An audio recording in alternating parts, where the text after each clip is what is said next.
I pulled it to put it in the front so y'all can see it, but it's plugged up in the wall. So I didn't know they had a warmer, the bag warmer. All right, everybody. All right.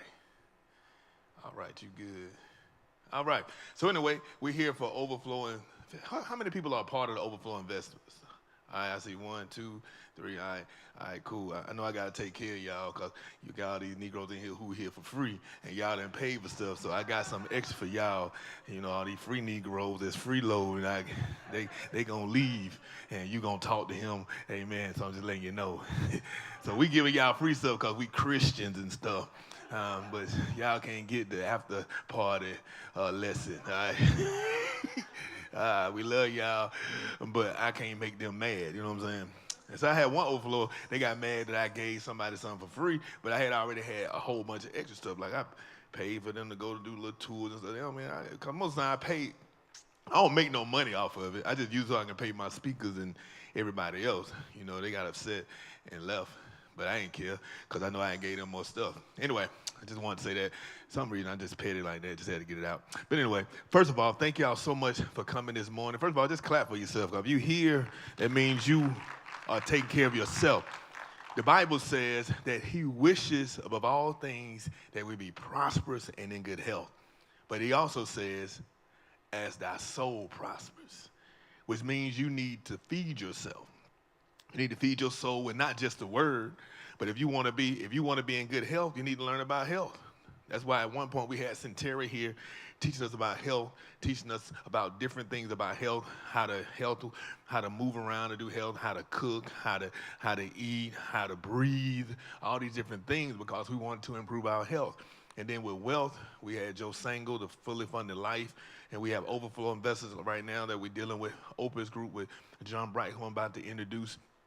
And we want to make sure that we learn and teach ourselves what it is we need to get in order for God to trust us. If you can't manage $10, I'm not going to make you the CEO of Wells Fargo, right? You can't, right? That don't make sense. So why would God bless you with something that you're not ready for? Now, God will put us in places we're not ready for because he always does exceedingly abundantly above what we ask and go magical to the power that works in us. But he wants to see us work. He wants to see us learn. He wants to see us feed ourselves. And because you're here feeding yourself, learning about wealth, God can trust you and give you more wealth. Why? Because he doesn't want to just bless you. He wants to make you a blessing. And so the only way he can make you a blessing is if he give you overflow, but he can't give you overflow if you don't know how to manage what he has. Why? Because he said if you're faithful over a few things, then I'll make you ruler over many things. So if you can't be faithful over $100, why would he give you $200? And so we need to learn how to be faithful. We need to learn how to invest in God and invest in ourselves. This is what I always operated in, but when I read Rich Dad, Poor Dad, I really was like, oh my God, yes. So the first thing you need to do with me, pay God, pay yourself, right? Because if you pay God and yourself, you'll make sure you all pay God and yourself. But if you pay your bills first, go get your Gucci bag, go get your hair done, get your nails done, you might forget about God and yourself, right? But if you pay God and yourself first, you will take care of your bills. Why? Because you don't want to be on the street. You will figure out how to pay your car note, right? You will figure out how to pay your house note. You will figure out how to get some groceries because you're hungry. But sometimes if you do all that stuff first, you might not figure out how to pay yourself and God. So do that first off the top. So at the end, you always being blessed from the kingdom, and then you always being blessed in the natural because you also investing in yourself, right? Faith without works is dead. And so we're going to learn how to invest in ourselves. We're going to learn how to save money. He's going to teach us how to do certain things. I might chime in here and there because some things he not going to be able to say unless I start talking about myself. So y'all be like, well, he won't shut up because I know what he can't say. Because he can't tell you certain things. He can only give some generalities, but only make it specific to certain situations. I know, especially for my investors, I want to talk about situations that he did and how I was able to pull money out of certain things because of my savings, because of my 401ks and things of that nature. So he can kind of tell you some sidebar stories that's going to help you understand this money-making thing more, all right? All right, so without further ado, I'm going to introduce Brother John Bright. Brother John Bright works for the Opus Group under Prudential. He is, I'm just calling him a wealth manager. He'll tell you exactly what he does, but he definitely helps me. The reason why I like him, once I turned 50, right? Once I turned 50 last year, all of a sudden I got more serious about my money. Like, hold on, man, I ain't got but a few more years I'm going to be working. So I got to make sure this money right. Now, I was already saving, already having stuff up, but I'm like, I need somebody to answer the phone, you know, and his boss be busy. I'm like, hey, man. So he gave me John, and John, he might not answer every day. I don't call him every day, but he'll make sure he calls back. So if you want someone who cares about your money, who's going to make sure that they show you what you need to do when you have questions about it, he is the man. Opus is the group that helped us get in this building. They're the ones who helped us save money when we were at 326 Tabbs Lane, invest our money to get here. And also, they're the reason that I'm able to buy homes with cash because they taught me how to manage my money. I'm going to tell y'all this one thing, and I'm going to sit down for real. So I'm going to tell you how real they are. See, one thing about when you go to counseling, sometimes we don't get counseled right. Why? Because we be lying. Nah, you straight be lying in counseling sometimes. The counselor asks you that, and they be like, you sure you tell the truth? And you know you lying. But one thing with finances, what they going to ask is they going to ask you for your bank account. They ain't got to know if you lying or not because they done got all the stuff. And when they first came to me, I'm not going to say the person's name. When I first got here, I was in a relationship, and Jim said, who is so-and-so? I said, oh, that's my lady friend. He's like, you need to start giving her all this money because you ain't going to have no money. Straight up said it like that. Now, he ain't say, don't get married, but that's what I heard.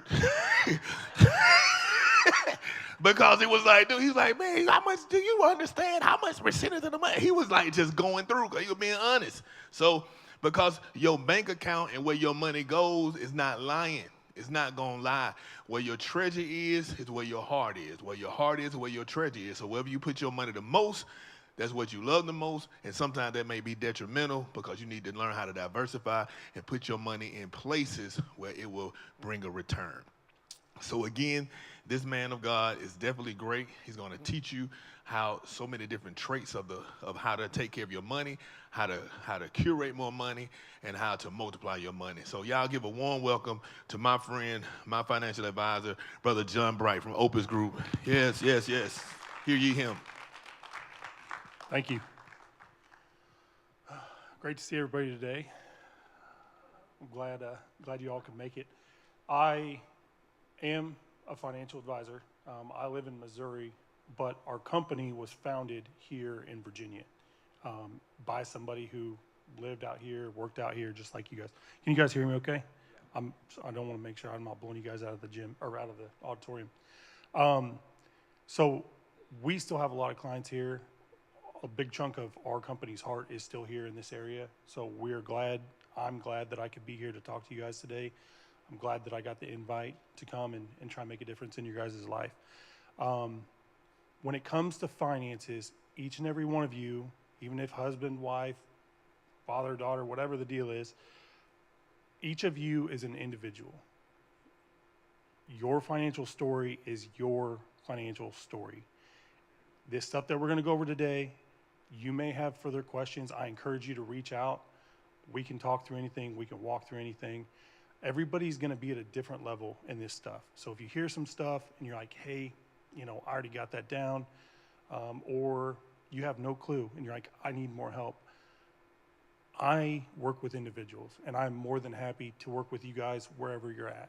So keep that in mind. If you have questions, don't feel like you're dumb. Don't feel like, oh man, this is over my head. The purpose of this meeting is to get you guys to buy in on yourselves. You're the only one that's in charge of your financial success. I can't do it for you. I can partner with you. I can help, but I can't do it without you. So today we're going to go over some stuff. Who here has already done a financial class? Raise your hand if you have. Okay, pretty good. Okay. Awesome. Okay, so some of this stuff may be a little bit repetitive on the front end as we go through, and especially afterwards, we'll get into some more advanced stuff. But thank you guys all for coming, and we'll kick this thing off. So, of course, didn't grab the clicker. Great job. Now, Maxwell is a good speaker. I'm just a financial advisor, so, have some grace with me because, he's a tough act to follow, so. Let's see here. Turn it on. Come on now.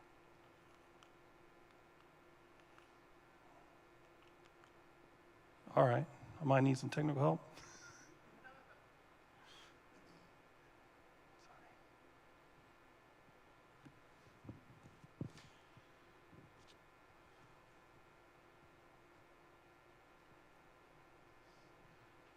Ashley did a really good job with this picture too, by the way. I hope you guys don't feel catfished into coming here. That is me, I promise. Awesome. Thank you. Awesome. So, is your financial house in order? Now, all houses start with a good foundation. This meeting today is going to be working on your guys' foundation all the way up. So we're going to start at the bottom. We're going to kind of breeze through things. If we're going through things and it's something that you already do, when I bring it up, I would like you to just raise your hand. If it's something you already do, that way I kind of know, hey, this is, people have already, been doing this, whatever. So today, we're going to be going over the following topics. So organizing your financial paperwork, that's one thing that I think is helpful for everybody. Creating a budget, managing debt, that's a big one in today's day and age. Building an emergency fund, investing for tomorrow, and financial checkups. Okay, here's the disclosure from Prudential.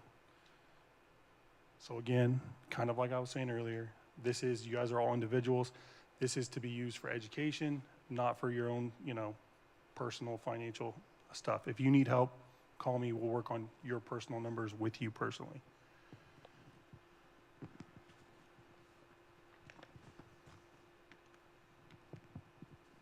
Okay, so getting organized.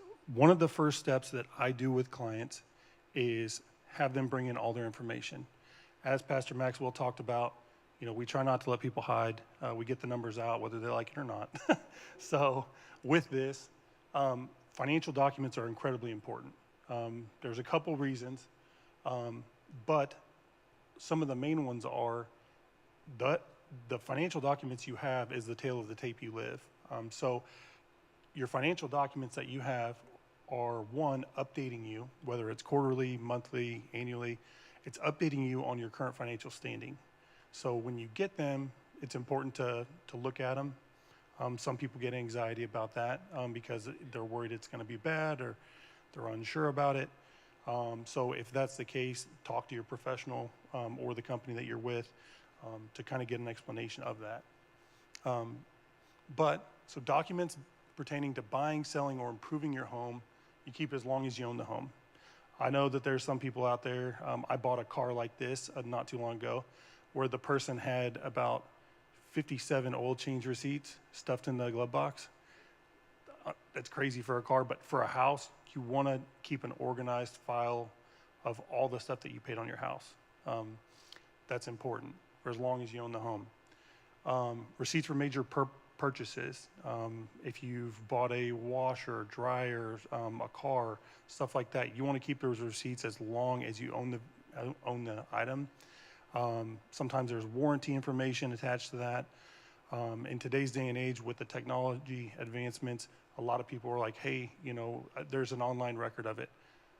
Online records do have problems sometimes. I don't know how many times I've had to go with people and try and reach out and say, hey, where's this information? Oh, well, we can't find it. And it's just, you're out of luck type of deal. So tax returns, you need to keep those for up to 7 years. You can get audited. If you get audited, they can go back 7 years. So by keeping the tax returns, tax information for 7 years, you're covering yourself. Paycheck stubs, that's something that you can organize. I think most of the time for a lot of people I work with, it's annually. They'll touch base and say, hey, make sure that you get paid correctly. The first job that I had out of college was working for a huge investment firm, and I was in charge of people's paychecks. And I got called all the time. Why did I get paid this? You know, what's going on with that? Because those people were checking. So it's important to know, hey, like your boss, your company says, hey, you're supposed to get paid X. Double check them, because you never know. A lot of times we have direct deposit these days. People just take it for granted that it's going to be right. It isn't always right. If something's wrong, you'll need those records to make sure that you get it right. Canceled checks, that's important, because if you have a check floating around out there, you need to make sure that you have record of it being canceled. That's an important one. I've actually had a couple elderly clients who have gotten burned on that before, so I always include that one in. So after you reconcile the monthly statement or track on your budget, there's more intermediate to short-term expenses. So groceries, utility bills, credit card bills, stuff like that.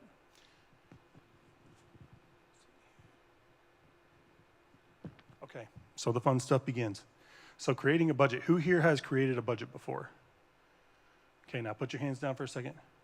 Who here lives by that budget? That was tough.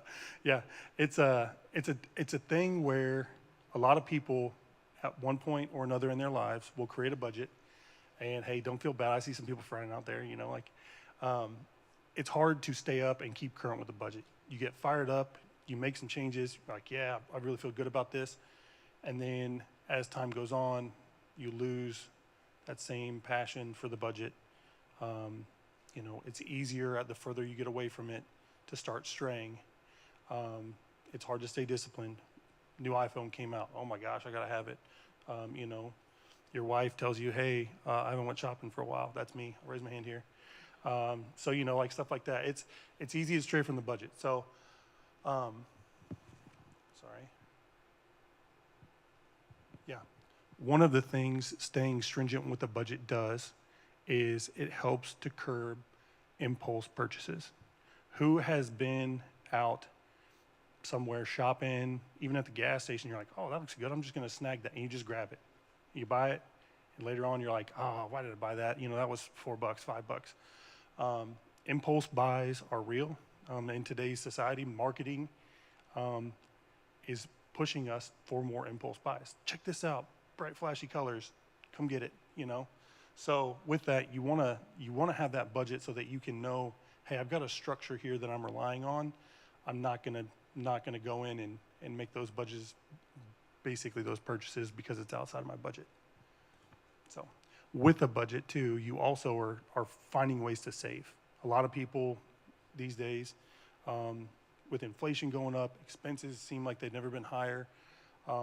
People are really pinched, and that's a real thing.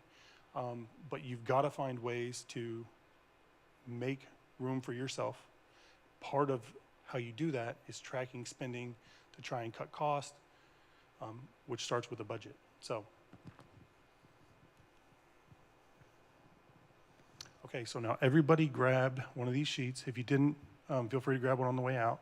But this is something I wanted to give to you guys. I apologize, I must miss you guys. Okay.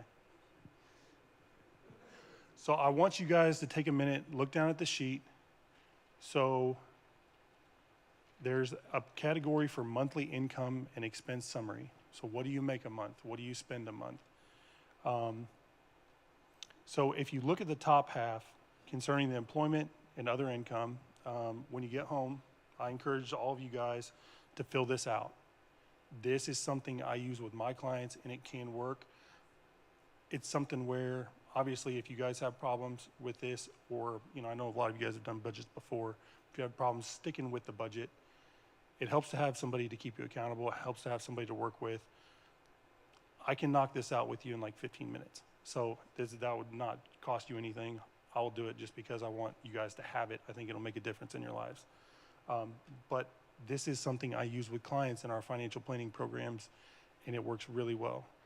So if you can buy into this, keep it. I can send out the file. Ashley has the file, so I can have her send it out if you need to do an update. later on, then you have a new form to fill out. And I can send you electronic ones so you can type it in. You don't have to write it in. But I want you guys to have something in your hands so that it would have a better chance of making it home and being used.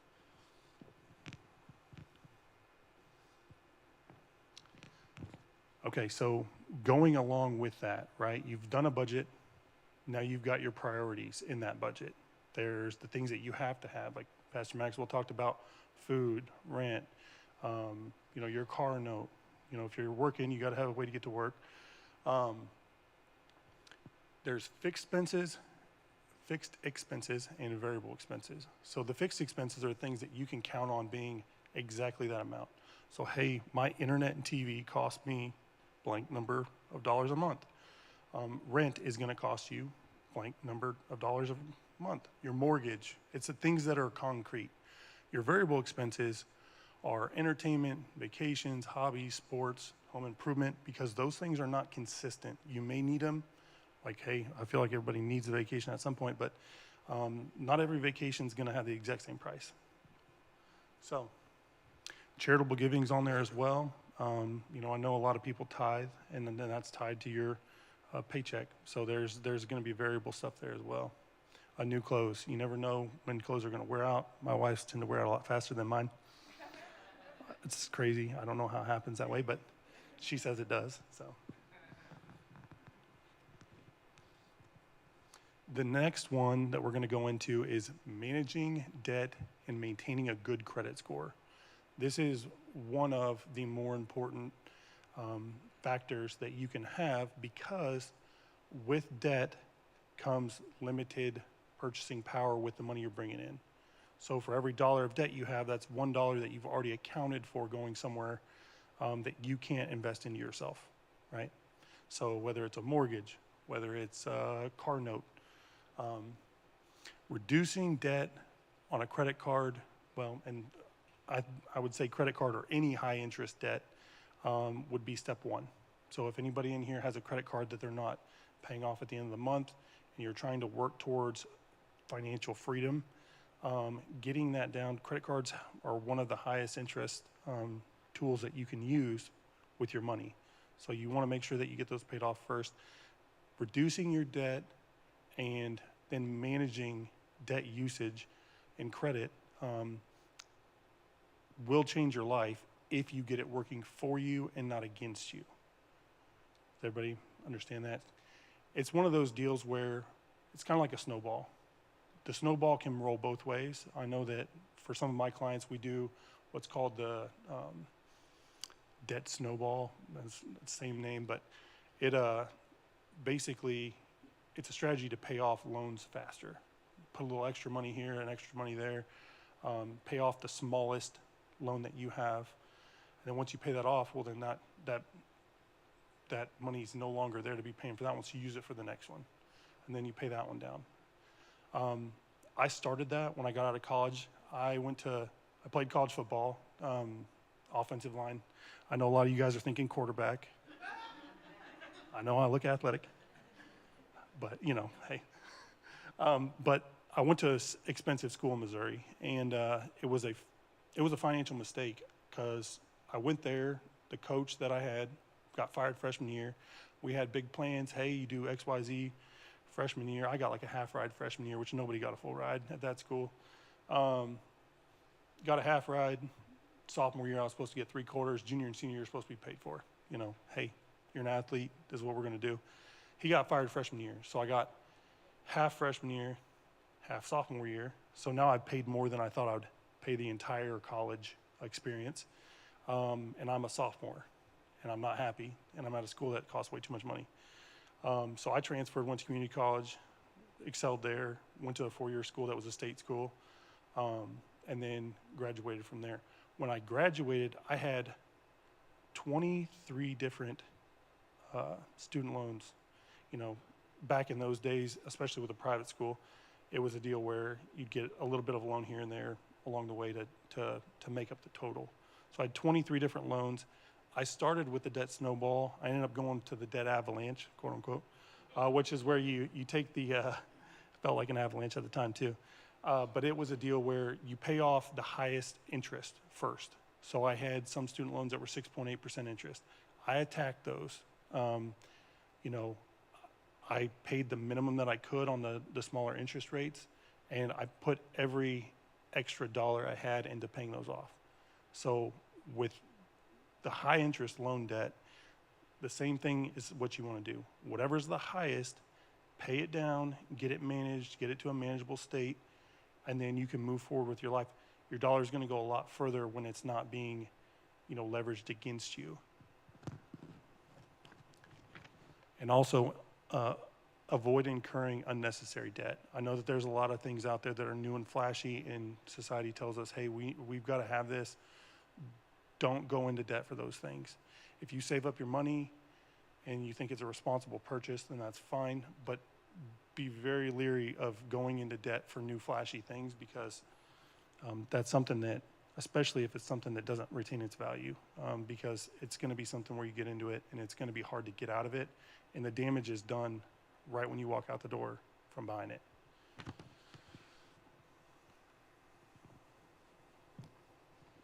Okay, so commitment to save. So one of the things that we do with our clients is we come up with what's called a emergency fund.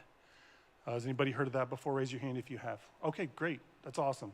Okay, so we probably don't need to spend a lot of time on this, but the emergency fund is super important. It's kind of the buffer. If you get sick, your boss tries to put the moves on you, whatever, and you need to quit, and you don't have a paycheck rolling in, or whatever happens, you have a safety blanket. You do not want to be out there fully exposed. You've got safety, you know, normally we say 3 to 6 months, but that's general rule of thumb. Your personal finances may vary a little bit, but let's see here. Obviously, protection solutions is important. That's one of the next things that we do with people. There's risk out there in the world. If you're married, if you're a parent, if you have people that you love that are going to be affected if you're not around, then you need to manage that risk. I have a cousin, I won't say his name because, well, he's not here anyways, but he has a wife, and they're working on having kids. They bought a house. They bought 2 brand new cars. They're leveraged up to their eyeballs. They're not taking this good advice I'm giving you guys, so pay attention. But they're making these choices. They're leveraged right now, so there's a lot of risk. If he goes down with their finances, him and his wife make about the same amount of money. So if one of them goes down, him or her, then the whole deck of cards falls. You know, because they can only afford half the lifestyle that they can afford now. They're really pushing it. So I talked to him about insurance. Hey, do you have life insurance? No, I don't. He's 25. He thinks he's going to live forever. Power to him on that one. But it's one of those deals where he is making a choice to leave his family, and I've told him this, so this isn't like me talking bad about him without him knowing. He's making a choice by not getting insurance, by not covering his family. So if you guys have got an emergency fund set up, that next step is trying to make sure whatever financial risk that your family might be in is managed, whether that's, you know, insurance, whatever. Make sure that you do that. That's kind of a step 2.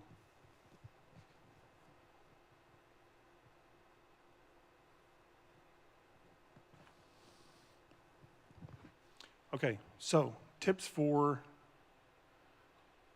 growing your savings. Now, this is one thing that, you know, seems cheesy, but a lot of people actually find this very helpful. Reminding yourself of your goals on a regular basis. I have clients who have in not permanent marker, but in, like, you know, dry erase marker, have written up on their bathroom wall, or, you know, mirror, not wall. The wall would be bad. But they wrote their goals on there. And every day when they go in to do their hair, to brush their teeth, to wake up, you know, take a shower, whatever, they look at that and it reminds them of their goals. Have your goals in front of you and think about them. The more important a goal is, the more you should be visualizing it, thinking about it. If a goal's in the back of your closet, how much attention is that goal going to get? Probably not very much. So that's one of the things. Remind yourself of your goals. Like, you know, if you want to be a professional basketball player when you're a kid, and you only go shoot hoops, once every couple of weeks, your odds are a lot less likely that you're going to, achieve success. So keep that in mind. If you have goals, and I would suggest all of you come up with some goals that are important to you. Everybody's may be different, but come up with goals that are important to you and try and pursue those. Having goals is great. It can make a big difference in life, especially in the financial world. So save for short, mid, and long-term goals. Some goals, hey, in a month I want to go do this, whatever it is. I want to, take my friend out to eat. I want to, celebrate my mom's birthday, whatever it is. Save for those short, mid, and long-term goals. Those line item expenses that you can add into the budget. Hey, I want to save, $20 a week. I want to save $5 a week. I want to save $10 a week, depending on what it is, right? Whatever the timeline is, whatever the goal is. Put it on the budget and pay yourself. Like Maxwell was talking about, you pay yourself if you have a goal and you're like, hey, you know what, this is worth X number of dollars to me. I'm going to go ahead and contribute money to that. And that can be as big as buying a house. That can be as big as starting a business. We're talking about small things here, but it can be extrapolated out to a lot bigger scale. Take advantage of available resources. I know that some people have savings programs at work. Some people have saving programs, almost like forced savings programs through their bank, stuff like that, where they make a commitment. Hey, every week we're going to take $20 out of your paycheck and put it in here, whatever. That's a good option for some people if you don't have the willpower to force yourself to do it, or if your bank is not convenient and makes it hard for you to deposit money. My dad has to drive to a different town, cash his check, then take it back in and deposit in his bank for it to be available for use, at the end of the week instead of waiting like 4 or 5 business days. And they make it extremely hard. So stuff like that right there can help out a lot. Making income from your hobbies. Who here has hobbies that they can make income from? Raise your hand. Oh, great. That is really good. So I was surprised to see that. I need to work on my clients with this. Obviously, you guys have got it down pat. But if you have hobbies that you can make money from, you're getting to live your life, do enjoyable things that you like, and make money from. What's better than that? I do have some friends that they're crazy about gardening. I live in Missouri, so it's pretty fertile out there. They grow this garden, take it real serious. They love it. I think they're crazy, but they love it. The food's great. But they go to farmers markets and they sell their produce. They do like corn and watermelons and tomatoes and potatoes and all sorts of stuff. But they go and they sell it, and they actually make pretty good money because it's farm-raised produce, stuff like that. So like, they're just living the dream because they're getting paid to do what they would have done for free anyways. But luckily for them, it's something that they can do. So if you have any hobbies that are out there that you enjoy, where you might be able to make a buck, whether it's real estate or something else, check that out because, if you can do it, basketball. I have a friend who played basketball in college. He loves basketball. He probably until he gets his knees replaced, which may be earlier than later, because he played in college, health-wise. But he would be out there shooting hoops no matter what. He has a coaching program for kids where the parents pay him for lessons. So he goes out there and gets to shoot hoops with kids who are chasing the same dream that he was chasing when he was a kid, and he gets paid for it. And he loves it. It's great. The kids love it because, hey, they're getting to play with some guy that played in college. Like, he's cool. He's doing what I, want to do. And he has a wealth of knowledge that he can pass on to that next generation. So stuff like that, it doesn't have to be farming. That's kind of, who knows. But whatever you're into, there's lots of stuff out there. But I would encourage you to try and look and see what you can do to make money off the hobbies that you have. Some hobbies there is no, option to make money. But if there is, you should definitely take advantage of it.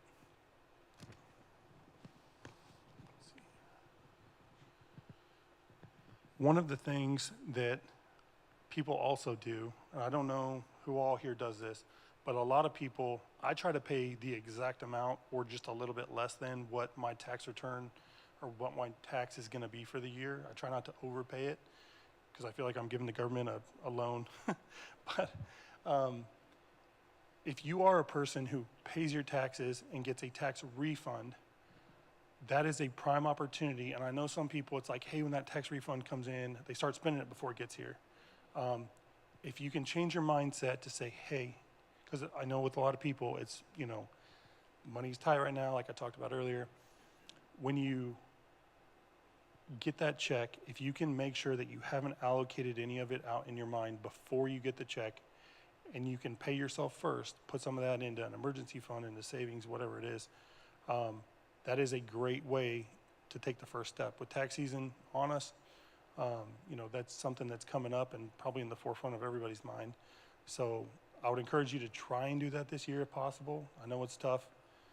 It's easy to come up with things that, hey, this money's coming in. You look at it like, hey, this is money I deserve. I paid it, should have had it. But this is a prime opportunity to try and save some of that. So tax refunds, inheritances, and then monetary gifts. Inheritances, a lot of people, they get an inheritance and then they immediately go to spending it. One of the things with inheritances and just, even gifts, depending on the size, you can create a legacy if you manage it properly to where it not only just affects you, like let's say my dad passes away, he leaves me, $300,000. Well, I could go spend that $300,000, or I could do something with it, manage it over time, and then instead of just me getting it $300,000, maybe I, manage it out for a while, and then it goes on to my kids.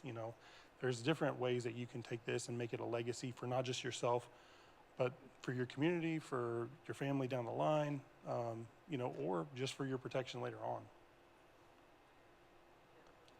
Okay. Yeah.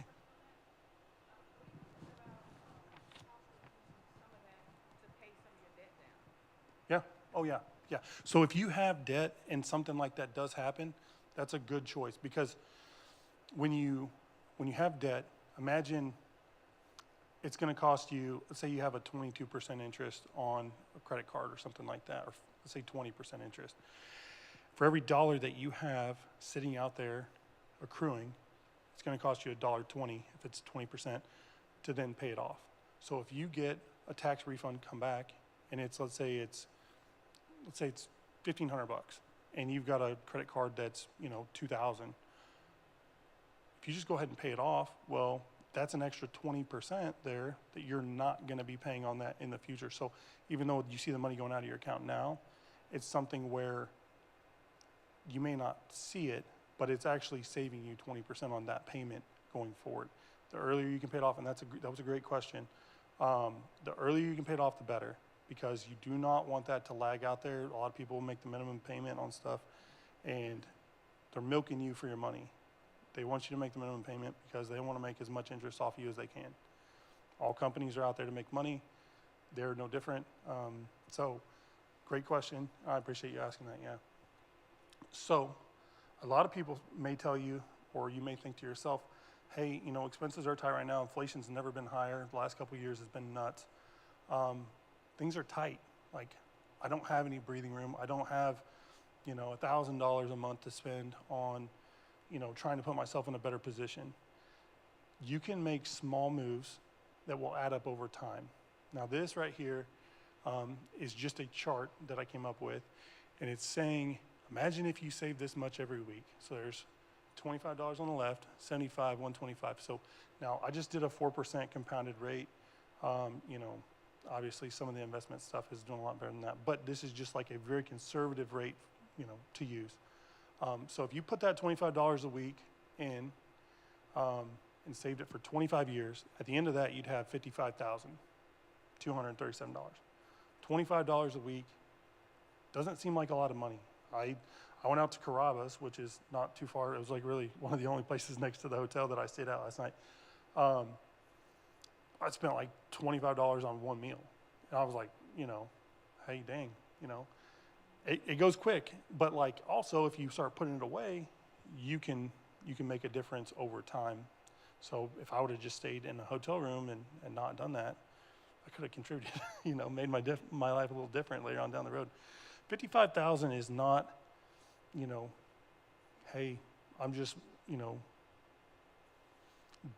rolling in the dough, but that is a good, comfortable amount.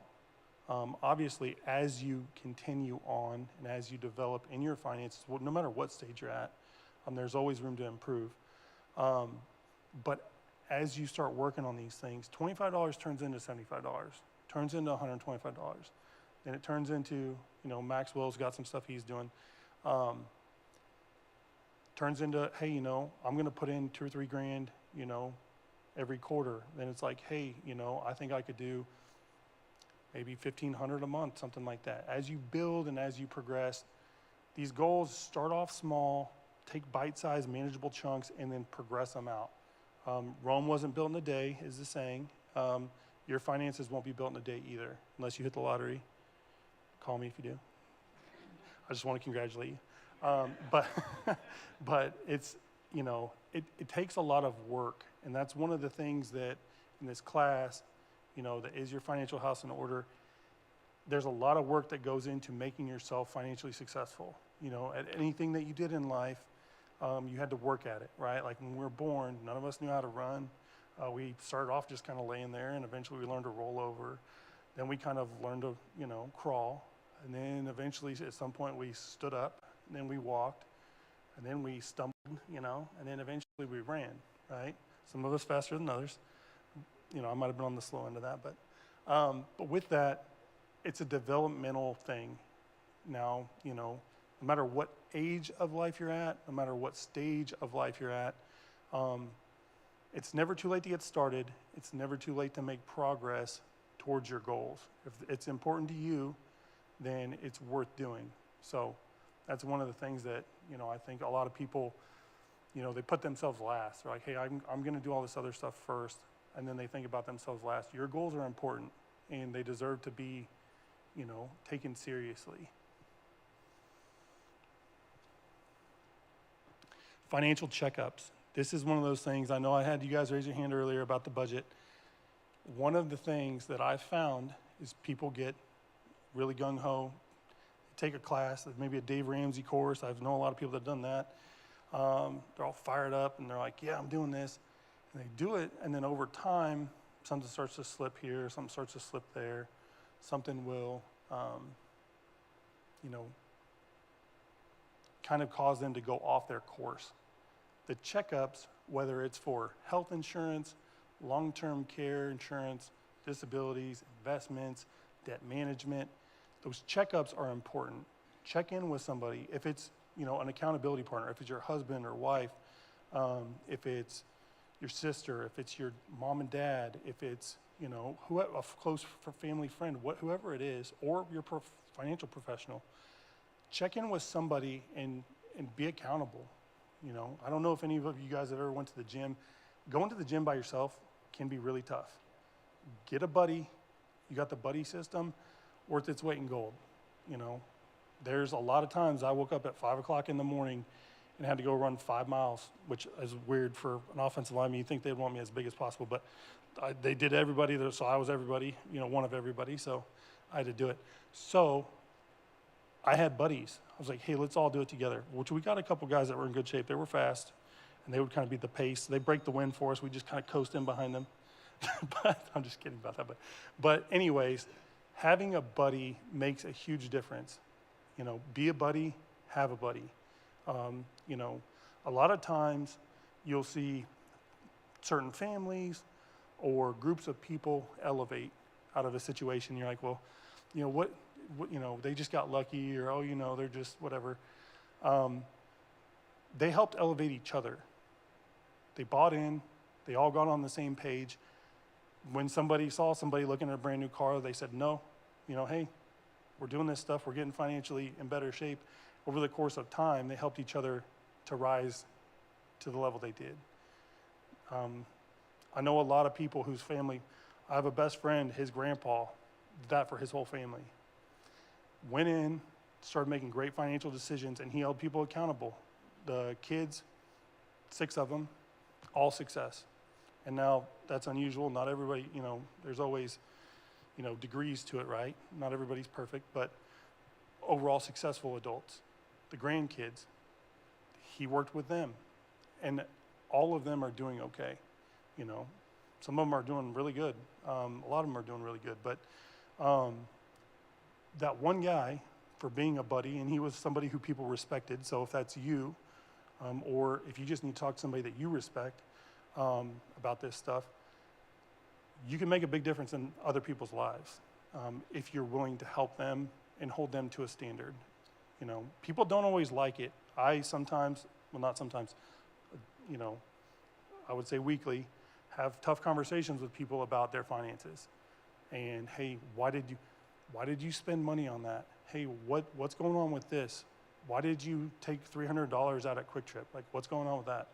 You know, and it's not because I'm judging them. It's because I want to make sure they're accountable and that I give them the best chance to reach their goals as we can. So, all right, so health insurance. Health insurance is one of those things. Raise your hand if your work offers health insurance. Everybody? Okay. Yeah, so health insurance is important. Obviously, health insurance costs are going to be, you know, a big expense when you're working and in retirement. Make sure that you do your research on the premiums and co-payments. I've had a couple clients that have come in and they're like, I don't know why I'm being charged for this, John. Well, I go look at their contract, their information clearly states that in that situation they're going to pay for it. So read through what you've signed up for, know your coverage and your benefit amounts. I'm sure everybody does this, but I threw this on here anyways because some people that are younger may not know this, but explore the difference in cost between using doctors in the network and those outside of the network. There may be a doctor right around the corner from your house and it's convenient, but if they're not in the network, it's going to cost you a lot more money. So you do not want to do that. It's convenient, but if you are going to cost yourself more money, drive the extra 20 minutes. I don't know how it is around here, but in Missouri, it's about 20 minutes to get to the next place. So, you know, take that extra 20-minute ride, save yourself potentially hundreds of dollars on some of this stuff. Okay, long-term care insurance.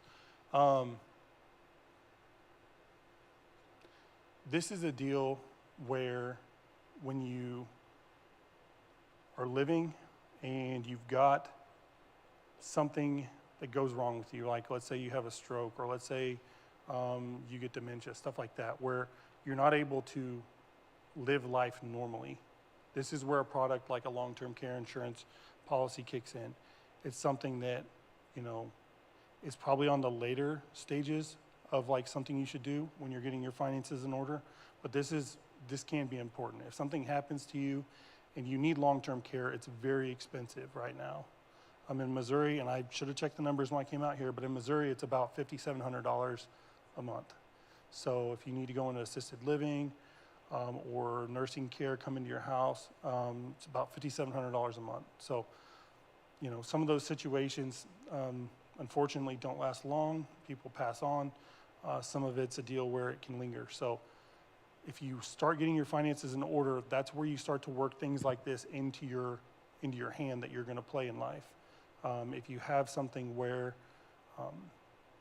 you know, hey, my finances are in order, I'm saving for retirement, hey, I need to manage some risk. You know, my grandma or my mom just had this issue. We have nursing home, you know, costs and expenses.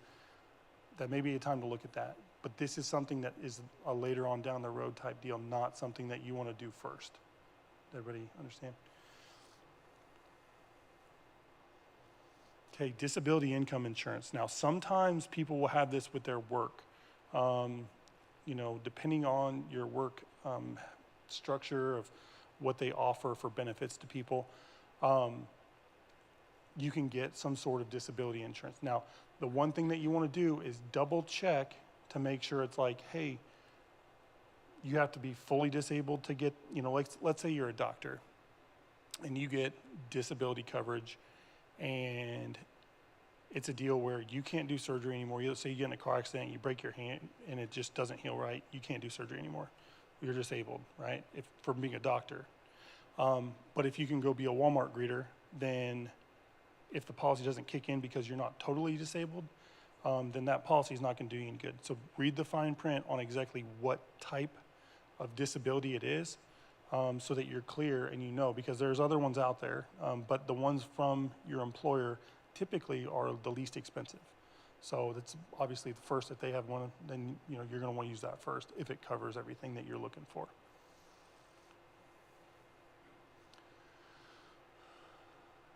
Okay, so property and casualty insurance. Now this is something that a lot of people are already familiar with, at least the first two, home and auto insurance. I think that's probably something everybody here has or should have. Umbrella insurance is important. If you have kids, let's say, your kid's driving down the road and somebody pulls out in front of them, they hit them, and the police officer comes up, the report says, hey, it's your kid's fault.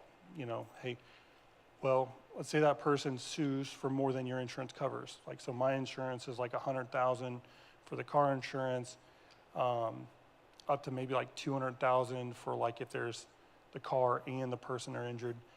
Now, the umbrella policy is something that covers over all of you, so you can get an umbrella coverage policy. We don't sell those, but we do encourage them, especially for parents of teen drivers.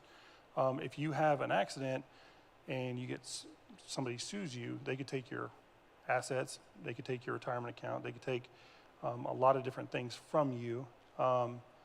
So to protect yourself, those umbrella policies are pretty inexpensive, and it kind of adds an extra layer of insurance to your overall picture. Okay, so one of the things with this is people say, hey, one of the bigger things of my job, investments, but then also there's managing risk, making sure that people are provided for, protected for, taking into account, what's going to happen after somebody passes. So somebody may say, how much life insurance do I need? Now, if you talk to somebody who's reputable, they'll run a calculation with you, so you don't have to figure it out on your own. But to make sure that you're not being, fluffed up to get a higher premium and a higher commission, these are some things that you can take into account to make, kind of give you an idea of like what you should get. So income, how much of your income are you going to cover with this insurance? Expenses, including debt, like I was talking about my cousin, just bought a house. They may need a bigger insurance policy because they have more exposure out there, and obviously more debt. The goals that they have, if it's important to you to pay for your grandkids' college or something, and you're the person that's driving that goal, you may factor that in. If nobody else is going to pick up the mantle after you're not there, that may be something, if it's important to you enough to where you want to insure it, then you might want to factor that in. Desire to create legacy. Like we talked about a little bit earlier, the legacy that you leave behind, obviously, it can be monetary or it can just be your actions, the way that you raise people up. So there's a calculation out there. I can run it with you guys if you ever need it or just want to see how it works. But make sure that you know exactly why the number that you're getting, if you use somebody like me, is the number. Ask, well, how did you come up with that amount? They said, well, based on your situation, that's just how much I think you need. There needs to be an actual calculation of like, hey, this is exactly how I came up with this number, so that you know that you're going to be covered for the right amount, and that you can basically rest easy on that decision to buy or not buy. So, factors to consider when planning for retirement. What lifestyle do you want to live? Do you feel like the way you live now is something you'd want to do in retirement? Are you happy? You're going to have expenses that change for the plus, for the positive and for the negative. You're not going to be driving to work every day. You're not going to have to be eating out. If you're on the road like me, you don't have to eat out as much. Stuff like that. The expenses are going to change for the better or for the worse in retirement. Is the lifestyle you're living now what you want to do? If not, what is it going to be? Do you have any, trips, bucket list items that you want to do? You need to factor those things in. Social Security benefits, and when you take them, how much of this retirement is going to be based off of your retirement accounts and how much is going to be used for Social Security. There's a lot of things out there about Social Security and the potential funding of it down the road. But for right now, we're pushing on under the current, structure, making sure that you're covered in case something isn't, if Social Security isn't fully funded or whatever, that you're taken care of. That's something that's an important deal right now. Making sure that you can still have the lifestyle you want, whether you factor Social Security in, partial Social Security, and at what age, because there is different ages, different benefits you can do. We'll talk about that in a minute. Rate of inflation, that's been a huge topic with my clients the last couple of years. Inflation has been high. Now, hopefully we get back into a more regular inflation rate before long. But if you're planning to spend X number of dollars in retirement and inflation goes up 7 or 8%, and you haven't accounted for that, well, now for something that used to cost you $1, it costs you $1.07 or $1.08, and now things that you used to be able to afford now are getting too expensive. I mean, look at the price of eggs. I know that's kind of the joke online right now, at least in Missouri. I don't know about out here. But it's like, hey, who do you know that's a chicken farmer? Like, get a friend that has chickens, because eggs are so expensive. Milk too. So that's something to consider. If you're coming up with a financial plan, which I do with people all the time, factor in inflation and make sure that it's a conservative amount. You don't want to, underperform because you did everything right except for count on things getting more expensive. Obviously, your health is a big factor when it comes to retirement. If your family has been healthy into their 90s, some people, I have a grandma that lived to be 102. If I'm going to live that long, I need to be preparing like I'm going to live that long. If you're budgeting for, hey, I'm going to need this much money in retirement, and it only lasts you till you're 85, and you end up living to be 95, you're going to be in a world of hurt. So make sure that you are taking into account like your health, other factors, just to make sure that you actually are saving what you need to save. And obviously when you retire, you're turning off a revenue stream that you've had. You want to make sure that going forward, you're not going to, because it's hard to go, but really hard to go back and turn it back on once you've turned it off. So. Okay, so here's a slide on inflation. Go ahead. Yeah. Why, I know you never have an increase in your pension. Why is that? So the question was, with pensions, why is there never a increase in pension? Yeah. So the pensions, a lot of times, depending on how they are written up, the type of program that you're in, some of them will have a cost of living adjustment, some of them won't.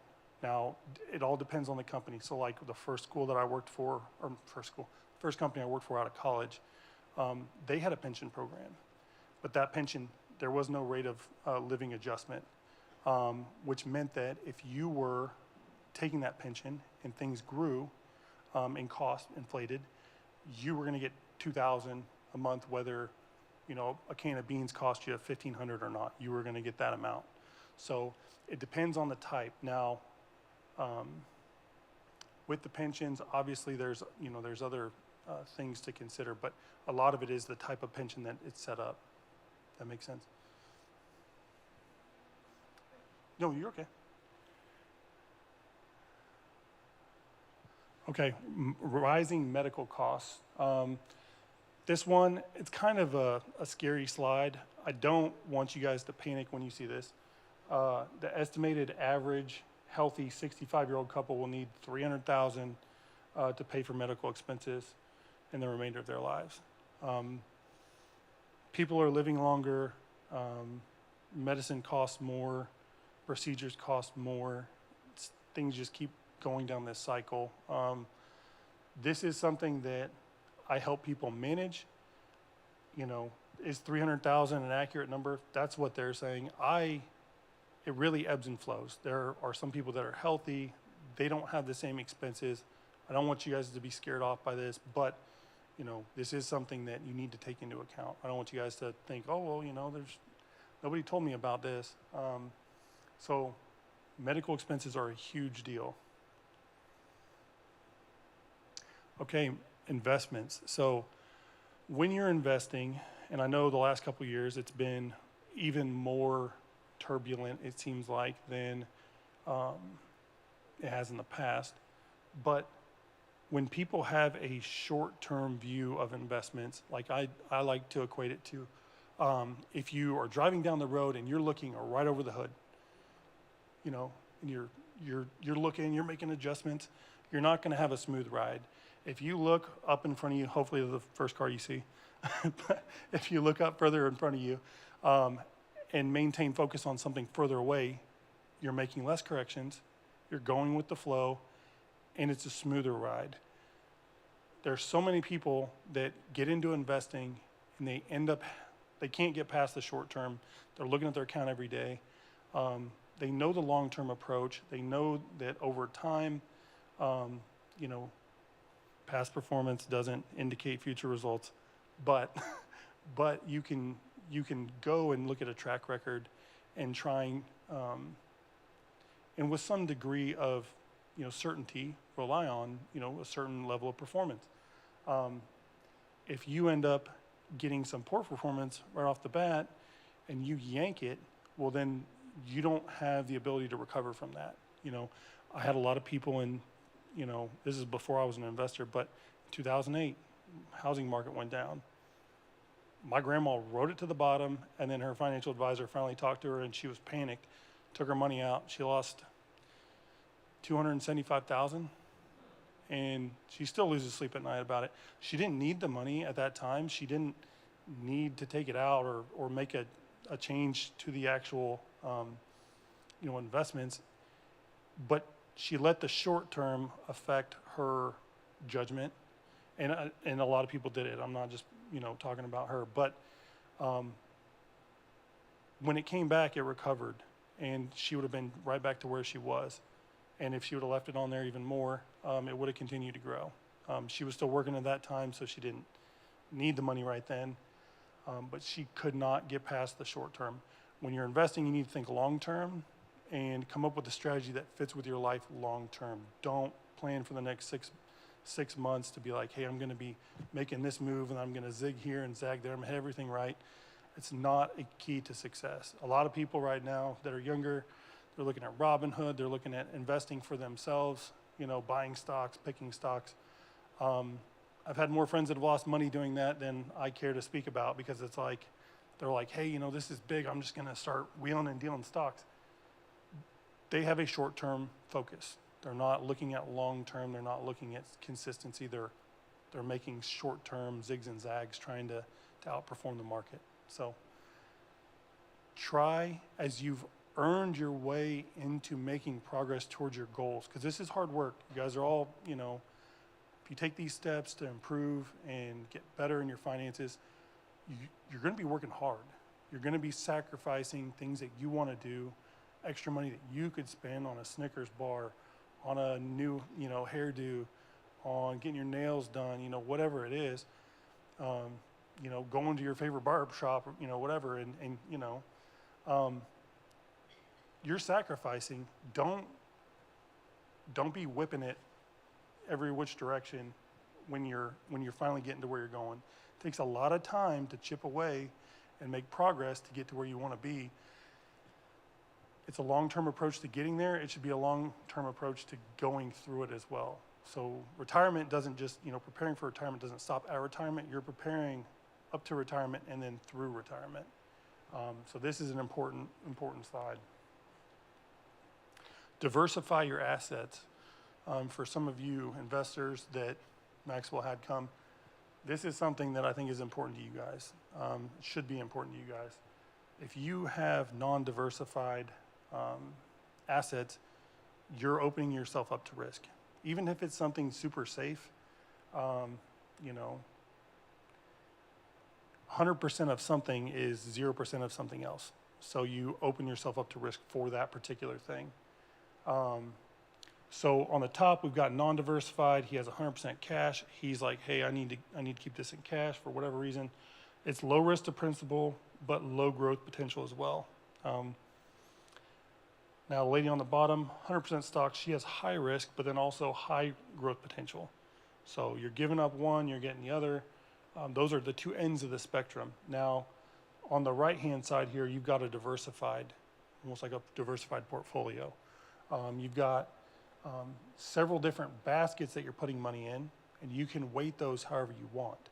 Now, if you want to be more like the gal on the bottom, where you're looking for the high growth potential, then okay, you put more money in stocks, maybe less in bonds. If you're looking to be more like the guy on the top, you're looking for low risk, then you can adjust accordingly. But having all of your assets in one bundle, all in one sector, type, whatever it is, adds risk to you personally.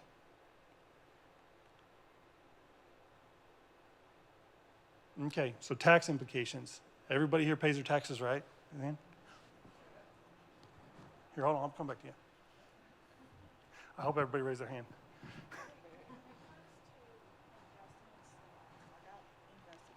Mm-hmm. How much should you invest in it? I know you have to do your research, but how much of your income should be? Yeah, so the question is, here, you said the question. When it comes to investing in stocks, like how much of, like I invested in some just to see how it works out. But when it comes to investing in stocks, how much money or how much of your income should be put into it? Yeah. So earlier when we were talking about the budgeting, and that's a great question. Thank you for asking that. When you're investing, you want to invest what you can afford to invest. You do not want to run yourself short, have to use debt, like a credit card or a mortgage or something like that.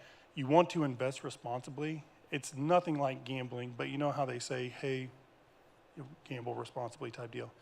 When you're picking stocks and stuff like that, you want to do it responsibly. You don't want to mortgage yourself. You don't want to go too deep with it, trying to make a gain that you cost yourself and leverage yourself. Does that make sense? So as long as you can afford to pay, obviously, the bills that you have, and if you're setting money aside on the side just to do that, then whatever you feel comfortable with, as long as you can rationalize, like, hey, this is why I'm doing this, I would come up with a budgeted amount. That way you don't get into some, hey, stuff's really hot right now, I'm gonna just throw everything on black. Again, not a gambling, it's like a gambling reference, but invest responsibly and with an approach based on what you can afford. Imagine if you're looking at stuff and you're doing it where you're trying to get a high gain, don't do it with money you need. If you need that money, if you need it in 6 months, in a year, 2 years, if it goes down, it may not recover in time for you to get it out when you need it. So if you have money that's a need, not a want or a wish, that would be money that I would say do not do anything with. But if it's something that you have expendable, then, whatever that is to you, right? Does that make sense? Yeah, okay, awesome. Good question. Hey, whoa, that's loud. Look, since he on diversifying real quick, I want to share my story for you all so we can kind of take him somewhere too.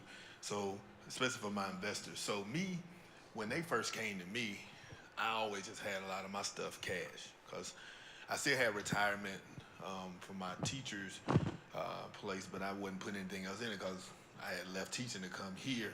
So I had to come here and start all over again, I guess. So me, mostly mine was cash. And I'm gonna let you know this, if you have cash, the bank only insures like 350,000. I thought they insured 300,000 per account. But I realized if it's in that bank, that's all you getting insured for. And I was like, man, I hate to come in here and shoot everybody, so let me take some of this stuff out of the bank. Because I didn't know. You know what I'm saying? And so, but when you have a certain amount of money in the bank, you can always leverage. Because Wells Fargo like, well, if you leave this much in here, well, I ain't leaving more than insured, but if you leave this much in here, we'll give you this rate. So I got a better rate. And of course, the old point was like, well, we'll give you this. So when you start really investing and start understanding that it's only one you, then you will understand that that you need to diversify even with banks because your money is worth money to them because they're using the interest off your money to make more money. So with that said, I was cash heavy, but then they started diversifying my accounts. And he'll tell you about the accounts I have. I have 4 different retirement or savings accounts. And so I put some of my money in insurance, some of it in 401k, some of it in a brokerage account. I got it right that time. The whole time I thought my brokerage account was my Maxwell Realty account. I thought he meant like I'm a broker, but I was straight special. So definitely was the wrong thing. Every time you talk about a broker, I say, man, I'm looking at it, it ain't the same. Dude, it's not your Maxwell Realty account. That's your 401k. So anyway, so he showed me, first of all, and so he can get into this. I'm freeing him up to talk about my account. My 401k, I can pay myself as an employer. As an employee, I can pay myself, and as an employer, I can invest in myself. So I can pay myself and so if I made $200,000 this year, I can pay myself $69,000 and say, you know what? I can put all that as a tax write-off. So instead of it showing that I made 200,000, whatever that is, that means I made 69,000 or whatever. Do the math, 371,000, right? So did I do that right? Anyway, shut up. What is it then? Whatever it is. Okay, I'm thinking about 30. But anyway, at the end of the day, I can reduce my income down. Oh, it's like 31. 331, yeah, 131, yeah. So I'm reducing down, so now I'm in another tax bracket. I've had people get upset at me because they know I make more money than them, and then when they were giving out them stimulus checks, I got a stimulus check. So first of all, dude, why you all in my mail when I'm grabbing my mail? You know, he just happened to be there. He was like, how you get a stimulus check? I ain't getting no stimulus check. He made more money than me, but I tried to tell you how to do certain write-offs. I told you to put your business and list it. Just make you an LLC and put a business in your house and write off a portion of your mortgage. I mean, a portion of your electric bill, light bill, and all this. I told you how to diversify stuff and generate write-offs. I told you that. You didn't listen. Why you didn't make me? I'm not your daddy, Negro. I'm not your daddy. So anyway, it's so many different ways to do it. So they teach me how to even pay myself and that be a tax write-off. I mean, it's almost like I'm tithing to myself. So I'm reducing my income, so now I'm in a lower tax bracket, which means instead of me paying taxes, I'm getting a refund because I'm hiding my money legally, right? Now, I did a good deed because Pastor Maxwell was just all in the way. I'm going to move over here. No, I don't want to I'm moving over here. I don't want y'all. I get up Sunday morning, it's different. I'm moving. So, I'm like,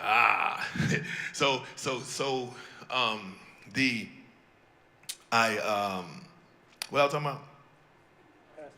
Yeah, so the Pastor Maxwell was getting in the way of Broker Maxwell because Pastor Maxwell is this nice guy. He's always smiling, and he just tried to give the world everything. Broker Maxwell, he nice, but he like, you broke for a reason. I can't help you. Yeah, wow, for real. So Pastor Maxwell just all of a sudden just stepped into this real estate deal where these people are talking about how their grandkids want them to be closer to them and they really want this other house, but I got to sell their house for them to get this house. Now, they got to fix this house up, but my seller, he said, okay, you can go ahead and put it on the contract with a contingency, and he never does that.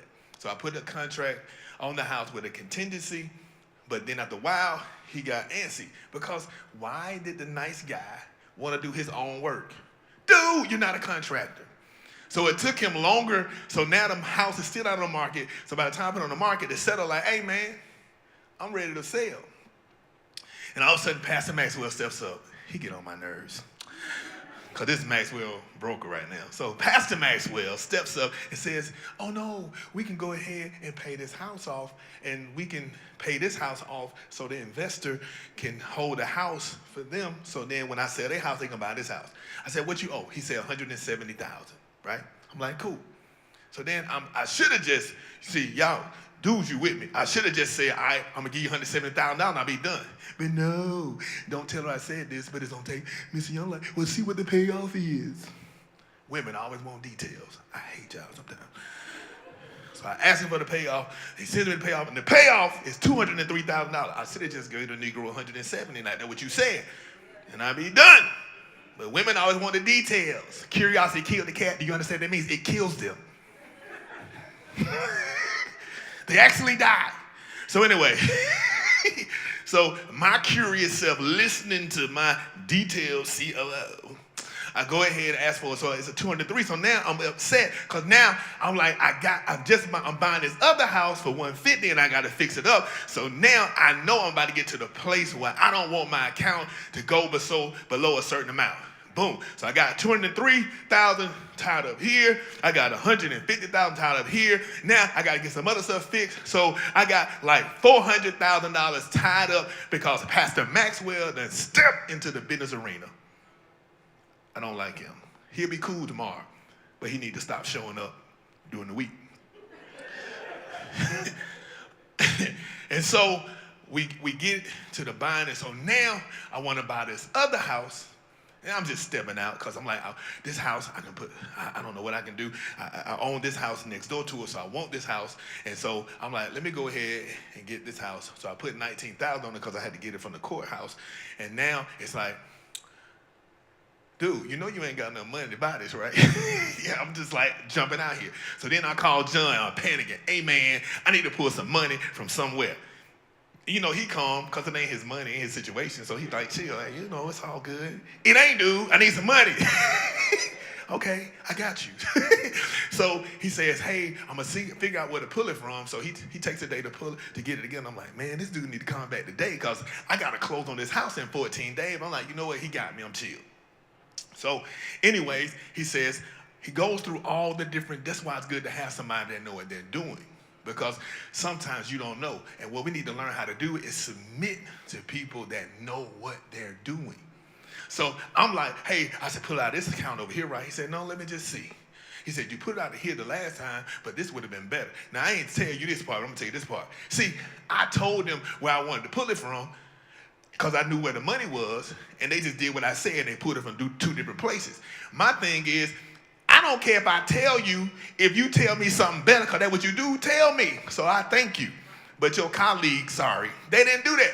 I said, I need to pull something here. They said, well, we don't have enough here. You pull 50 from here, 50 from there, and it'll be cool. And I said, okay. Now, it still worked out. But the way he said it when he came back in a situation, he said, no, you should pull 100 from here. You got all 100 here. But this right here, it'll be a loan. As long as you pay it back before a year, you'll be good. And I said, oh, I pay it back in like 90 days. I'm good. He said, cool. It's 5.33% interest. So I'm getting a loan for myself, right? So I spent all my cash. I don't really like doing loans. I'll give out loans and do hard money lending because if you don't have the money, 10% interest is not much. But when you have the money, I'd rather just pay the cash and refinance on the back end because 9 times out of 10, if you do a hard money loan, if you're gonna keep the house for an extended period of time, you had to refinance it into a regular loan anyway. So I done paid a hard money lender. Now I gotta refinance too? No, let me go to get my money from myself, right? Because I looked at the long term when I didn't want to save, and they kept me from marrying people that I would have just gave all my money away to, and they helped me do all that stuff. I'm like, my long term, now I can take this money out because I'm taking this money out because although I have my money in my tax shelter stuff, I'm not taking this money out to buy Gucci. I'm not taking it out to buy another Boss or Polo. I'm not taking it out to buy a Range Rover. I'm taking it out because I need to buy a house, and that house gonna make more money, which gonna make me be able to put more money back in my retirement. So emergencies to me, not that I need money to pay my house note because I shouldn't be living beyond my means anyway. To be honest with you, I make way more money than I used to make, but I probably live like I make $50,000 a year, except for buying houses. Because I lived on 30, like I made 30,000 up until I was making a certain amount. Now I live like I made 50, and I make way more than that. But I ain't gonna buy nothing like that. I did buy a car, because the only reason I bought a car, even that was an investment. I'm gonna tell you this why. I realized when I had a Camry, I'm only saying this because I'm a real estate person. When I had a Camry, I made money. But I ended up buying a Lexus, I made more money, because people said he got money. But I already had money. The only reason I bought the Lexus because the Camry went out. I said, you know what? Anytime I go show houses, I'm gonna ride in this Range Rover because people look at me like I got money. So they trust me to give me more money, right? So even that was a strategic thing that I did because I don't care about the Range Rover like that, right? It just costs less than the Maybach that I really wanted, but I didn't want to spend that much money because I didn't want to extend myself. But back to my story. I took $100,000 out of my insurance, right? And he'll give you the details. Now I have the money to buy the house. I don't have to pay a 10% fee up front and me paying $10,000 for borrowing 100. I just got to pay 5.33% interest, which won't even accumulate all the way because I'm going to pay it off in 90 days because I have a plan. But I can borrow money from myself because I understand what I can do, and then I understand my limitations because even though I thought I knew what I wanted to do, he told me what I should do, right? And so even, I think a lot of times, my people, especially black people, a lot of times we want to say that we got this much money in the bank, right? We want to say it. Who cares? It's still somewhere. It ain't in the bank, but if you want to brag about it, go print it out. Right? Well, you shouldn't show nobody no way. But I'm saying, even though it's not in the bank, it's still your money. And a lot of times, we don't want to put our monies in accounts because we want to be where we can see it. But what I realize is they got logins, you can see the money still. But you need to put it somewhere where you can get it, but somewhere where you can't just get it immediately. Because really, once I did my checks and balances, I made up my mind, instead of getting the 2 houses I wanted, I'm getting 1, but I'm going to look at another one today. But I would have got 3, but I'm not going to get 3 because I don't want to pull out more money out of my annuities, which is really keeping me more conservative, right? So this is what I'm saying. When you can't readily get it all the way, it makes you think through stuff a little better too, because you will end up getting the best deal instead of just an ordinary deal. You understand? So I got to go through him and ask him for my money. I don't like asking another man for my money. I got to call him for my money. It's my money. The fact that I got to call him and ask for my money irritates me because I got to ask another grown man for my grown man money. So I already don't want to call him in the first place. It's already this type of anxiety in my mind. I got to ask this dude to give me my money, right? So anyway, long story short, which I'm still making it longer. Even when you have these monies in these tax-sheltered places, you can still get to them when you need them. But only get them when you really want to make more money to put it back in there. So when I borrow 100, I'm going to put this 100 back, but I'm sure I'm going to put $50,000 more with it. So now, because I leverage my money, now when I take the money out, I'm going to always put more money back in than I took out because I'm going to always make sure I do what? Pay myself first. I'm going to put some money in my savings. I'm going to put some money in my real estate account, but I'm going to make sure I also put more money back into my retirement account because I want to make up the money and the compound interest that I may be losing. I want to make sure I make up that time. But again, in the end, I'm still leveraging and making more money and building more wealth because why? Even though I'm saving money and I'm hiding it from taxes and I'm able to reduce my income, I can still pull that money out and make more money and still hide it from Uncle Sam. Understand? Now, I ain't vote for Trump, but I know how to hide my money like Trump. And that's why I got him here to teach you how to hide your money the same way. And you may say, Maxwell, I don't make that much money yet. It doesn't matter. Sharks are born swimmers. Sharks come out the womb swimming. I need you to swim now with the little you got because if you favor over a few things, he'll make you ruler over many things. So if you learn how to do this $100 and $200 and $2,000, when you get $100,000, you will be more acute and you'll understand what you need to do because you learned it little by little and it won't overwhelm you. Because I've done it when I only had 5,000, I only had 20,000. Now when I need to manage 100,000 or even 200,000, I know what to do. Especially if Pastor Maxwell don't get in my way. Anyway, go ahead, man. Yeah, that was well said. Pastor Maxwell's a great guy, but yeah, I know that one of the things that we do is we try and reduce the opportunity cost that comes with opportunities that present themselves to you guys. So in that situation, we he had an idea of what he thought he wanted to do. At the end of the day, I work for him, and if any of you guys become clients, I'd work for you. And so if you tell me like this is what we're doing, then I'm going to give you my professional advice because that's what you're paying me to do. But at the end of the day, I work for you. This is a partnership, but I work for you. I'm not going to get that twisted. But if I can save you some money like him, you know, where his situation was, where he wanted to pull it from, we would have had 60 days. If it didn't make it back into the account in 60 days, he was going to have to, because he's still young, you know, since he's still young enough that he would have to pay a 10% penalty on top of paying taxes on whatever he took out. So the opportunity that he was doing to make some money and to help people out would have cost him 10% more, plus whatever taxable income he would have had that would have been added to him for 2025 when it was coming through. So, go ahead. Selling property and not having to pay capital gains taxes on it, and because I want to turn around and buy another house. I have several investment homes right now, and they're telling me my debt income to the ratio, Yeah. purchasing a new house, and they said I need to get rid of one of my properties. So for me to sell that for twice more than what I get, Yeah. so I got $40,000 of capital gain taxes. How can I not have to pay taxes on that? So there is a process, right? And it's called a 1031 exchange. So in that, let's say you've got house one, and let's say you have two houses, right? And those two houses, you bought them for, just to use round numbers, let's say you bought them for $50,000 a piece. So you got $100,000 invested. Then you go in and let's say they go up to $150,000. So now you've got $100,000 on each house. So if you turn around and sell it now, and there is an allowance out there for, you know, up to a certain amount for a house. But let's assume that you're selling these as investment properties and that the whole amount is taxable, like whatever the gain was. If you sell them outright, then you're going to pay the capital gains.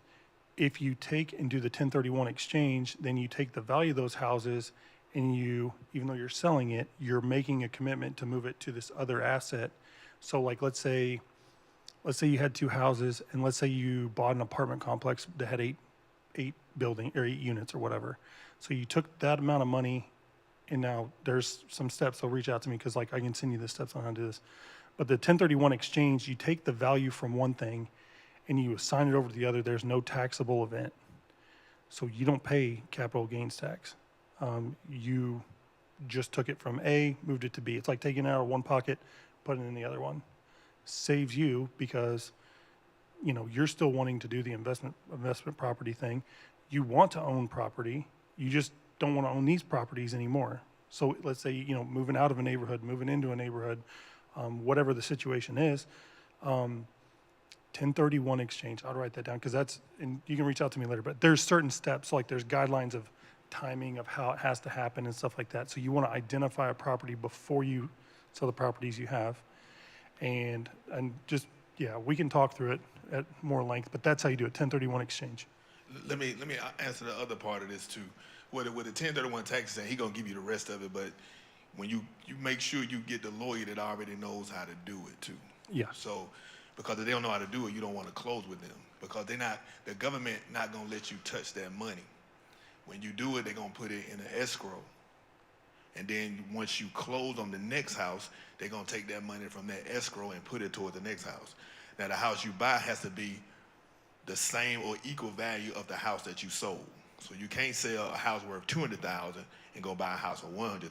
No, you need to buy a house that's worth the same or more. And that's how you do it.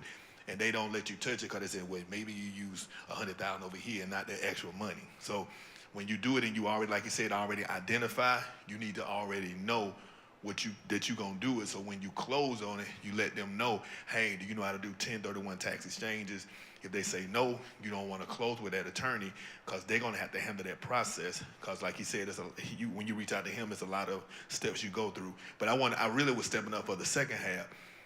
If a loan officer tells you can't get a house because you have other houses and they rental properties, get another loan officer. right? Get another loan officer. I don't know if you got that missing or not. But get another loan officer because they don't know what they're doing. Because you should be able to use your rental income, which knocks your debt ratios down. I have a person that gets loans all the time. My first hard money loan that I ever did was to a gentleman that owns 200 plus houses. And all he does is loans. So if you got 2 houses and you can't get finance for the 3rd house and your house good, your credit good, and somebody else got 200,000, what they tell you? That loan officer don't know what they're doing, you need to go to another bank. I don't care if it's your brother, your cousin, it can be your mom. This Pastor Maxwell and Broker Maxwell on the same page with this one. At the end of the day, you need to find who can help you. I'm keeping it 100. I'm just a transparent guy. Because I felt like I wasn't getting the attention I needed. Once I turned 50 last year, I needed my money right, and I couldn't get in touch with his boss as much as I was able to before. Or really, I wouldn't call him as much. I'm like, well, I got to go somewhere else. Then he gave me him, so I stayed. Why? Because he helped me take care of my money. It ain't nothing personal, but I got to take care of me. So when you go to somebody, I don't care how nice they are. One thing about New Beach Grove, when I first got here, the yellow house would leak all the time. Every time it rained, water out there like a swimming pool. Crazy, like I can go do backstrokes. I ain't need no pool. Just go out there and dive on the side of the road out there. And they would flood the house. And New Beach Grove would pay them every time. When I got here, you paid them again? Well, we use them because they're so nice Christians. I don't care if they Christians. I don't care if they Muslim. I don't care if they worship the devil. I don't really care. I need somebody who's going to really fix this. And if they're not guaranteeing the work, I'm not using them. So when I first got here, I'd be walking down the street, people looking at me funny. I'm like, oh, that must be somebody I fired and I ain't never seen their face. Why? Because I'm not going to keep investing in something that's not helping me. Because if you're not helping me, then I can't help the kingdom. Because God wanted to give me an overflow so I can take care of the people. Because God don't just want me to be blessed, he wants me to be a blessing. And so I can't be a blessing if I got a loan officer who don't know what they're doing. Because if I got 2 houses and I show you the leases, that means my debt ratios is not what you say it is. Because if I got a lease, if my mortgage is $1,000 a piece for both my houses and I'm renting for $1,500 for both of them a piece, that means I'm making $500. I'm not in debt $1,000 a month. So if they don't know what they're doing, cut it. You got to cut it. Seriously.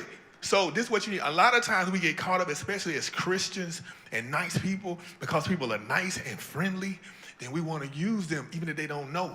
Sometimes I realize some of the coldest people do the best business. I ain't worried about your bedside manner. I just want to be healed. I ain't worried about how nice you are. I just want to make money. So what am I saying? If y'all doing stuff, come to me. I'm going to help you. I'm not a loan officer, but I help you get where you need to go. Because if you have rent, if you want to keep your rental property and continue to make residual income, keep doing it. The only reason I sell some of my houses is because, ain't none of y'all in here this time. Some of my houses, like when my church members come, you have bought some things, I sell my house sometimes to church members who are investors, and I help them get into it. But me, I'd rather keep mine because I make residual income. At one point, I was making $70,000 a year just on rental properties. That's profit, right? Because I had a lot of properties. But then once I started teaching these classes, I started selling some of my houses. I made some money now. Pastor Maxwell didn't get in the way. Well, he did get in the way a little bit because I sold them for below market value just to help my people begin to curate wealth. So then they continue to come to me, so I make money on the commission. I don't make the residual, but because I'm invested in somebody, I know God gonna bless me anyway. So I do that, you understand? But the only reason I got rid of my rental properties when I had good renters is because I'm trying to pay it forward to help somebody else get in the game. You understand? That's it. But if I can keep as many properties as I can, I'm gonna keep them because why? Uncle Sam takes 30% of my money if I sell a house 365 days or less. 30%, my money. That's the game right there. But if I wait 366 days or longer, they take 15%. And then down the line, sometimes it begin to decrease. But if you sell it quickly, if you flip it quick, you're going to lose 30% off the wrap. That's why I know how to do 1031 tax exchanges, and that's why I know you got to go to somebody who know what they're doing, because you can't touch that money. But again, loan officers, find somebody who know what they're doing. You come to Maxwell Realty, I promise you, even if you don't use us, I'm lying, if you don't lose us, that ain't going to be nice. But we're going to make sure that we connect you to the people you need to be connected to. That's why you have people like John here. That's why you have people like even other real estate people that come and help teach you, because I want you to know what I know, because I want you to be able to walk in your overflow. All right? I'm underway, man. Oh. Before we get off the subject, Yep. credit rating of 750 or higher, you have more time to do things with Right. than a 700 credit rating. Right. You do. Right. Right. I'm going to go on to call you out. He asked me already this question. I told this Negro what to do. But he want to ask out loud to the white man, because he don't think I know. I want her to hear it from you. I want her to hear it from you. You asked the white man because you thought the Negro didn't know. I'm sorry. That's just who I am. I'm sorry. It's just my nature. Pastor Maxwell back.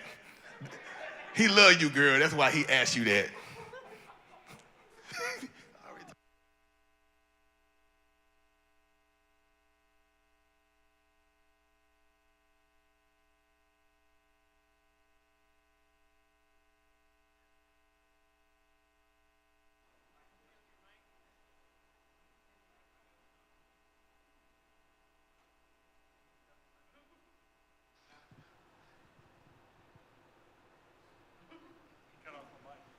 Here we go. I didn't do that. Thank you. Oh, it's dead. Battery dead. All right, we're back. Yeah. I'm glad that you asked that question, though, because that is the type of stuff that is meaningful. And again, there's people out there, there's 3 different kinds of people that do what I do. I said this yesterday in our podcast episode that we had. There's people that are product people. They're great when you need a product, and then you can talk to them the next time you need a product. There's investment people, so they come to you and they say, hey, you need to invest in this, you need to invest in that, and how much money are you going to put in this year? And you know, hey, your investments have done this year. That's important, but they only care about you as much as you're invested, right? Like it's an investments, might as well be a product to them. I mean, investments are important, but whenever you're switch out. All right. Yep. So, those 2. Then there's wealth managers. Now, wealth managers are going to look at your specific situation. So, like in your case, that's not something I get paid on, but I know how to help you, and obviously Pastor Maxwell does as well. But that's the kind of stuff where using the knowledge that we have can be beneficial to you, whether I get paid on it or not. I want to help you people. I want to make sure that you are taken care of. I want to make sure that you guys are as successful as you can be, whether I get paid on it or not. Like obviously, you know, at some point, like I have only so much capacity, so I do have to work with like the people that pay me. But when it comes to stuff outside of that, if you're my client, I'm still going to help you. I'm not going to, you know, leave you. Did you have a question, ma'am? Statement talking about wealth investors. I'm involved with wealth investors, Yeah. but they manage your account based on how much money you have with them. So they manage it more closely if you have 500,000 or more, and less closely if you have $5,000 or less. Mm-hmm. And that's been my experience from more than one wealth company. Yeah. So, it's something to think about. I can call and I can get response and I do get consultations, but as far as somebody watching my account or watching where my account needs to go, Yeah. And when, that's on like a quarterly basis. sure. Like they manage that, like for rich people. Yeah. So, well, and so when you say that, you're thinking that's the wealth manager, or you think that's the investor type of advisor? So whether you have 5,000 invested with like our company, or you have 200,000, right? If there's an opportunity to help you with something outside of that, if the people are not doing it, then that's what shows you that they're an investment advisor. They're helping you with the investment. So your 5,000 or your 10,000 or whatever, they're not helping you with anything outside of that. A wealth manager, so like for example, I do find, and that's a great question, so I'll expand on that. But for a lot of my clients, I do financial planning, right? So that's top life down, life from top down, reviewing their expenses, looking at what they're spending their money on. I have a gal out in Wichita that I've referred a bunch of people to. She's an insurance broker. You know, I use the example like if you're a, Allstate guy for your home and auto, and they say, hey, here's the best rate you can get, and you're like, hey, this is too much money. Insurance has went up the last 2 years. It's something like 60% on homes, 50% on autos. It's either 60-50 or 50-60, whichever one. But it's went up a lot. And I'm sure you guys have probably seen the notices. But as those go up, I reached out to people even, just through this process. And a lot of times the financial planning people are people that are working towards getting started. So they're not, they don't have huge accounts.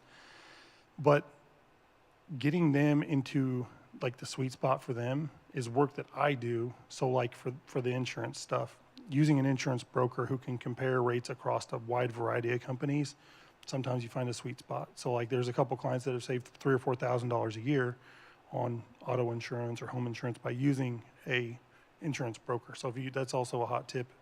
If anybody isn't doing that, they should at least check it out. Even if they have a good relationship with their advisor, they should at least know what else is out there to compare it to.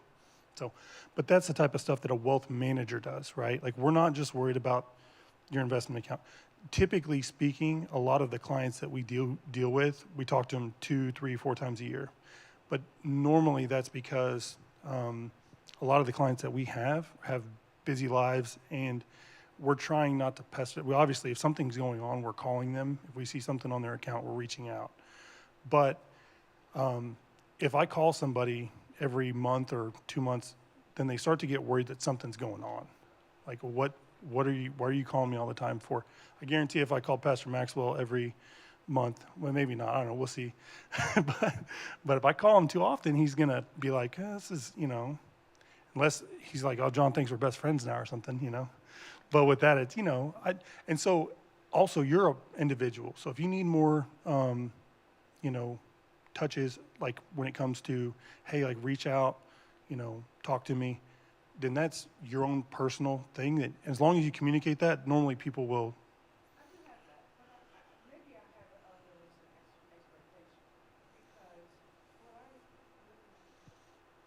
I'm looking at making more investments in stock market or something. Sure. My wealth planner does not come to me with recommendations.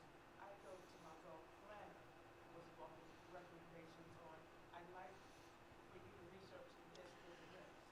And Versus him saying, this is something I think you should look into. when you say that, what's the response? Hey, I've got this. What do you think? He'll say, I'll look into it, and he will. Yeah. It's just that, do I have a unrealistic expectation that a wealth planner will be looking forward for Yeah. this morning? Is that unrealistic? It really depends. So if you're looking at it, how often are you making these changes or wanting to make these changes? Because as we talked about earlier, we're looking at. Yeah. So one of the things that we talked about earlier is having a long-term vision and approach to investing, right? So if you're changing your vision too often, then you're not letting it work, and it can have the same effect as pulling money out, right? Like if, let's say you go into, NVIDIA has been kind of going down the last couple of days. If you bought into NVIDIA at a high point and it goes down and you're like, oh my gosh, I got to pull out, well, then you've just locked in a loss. Now, if you're going up, hey, as you go, and account performance happens, you've got to give it enough of a time to make it work. You don't want to be so reactive because there's a lot of people out there in the market. I don't know if you've seen some of the stuff out there, but there are certain people where if you follow a person online and you just make the moves that they move, they've beat the S&P by whatever percent.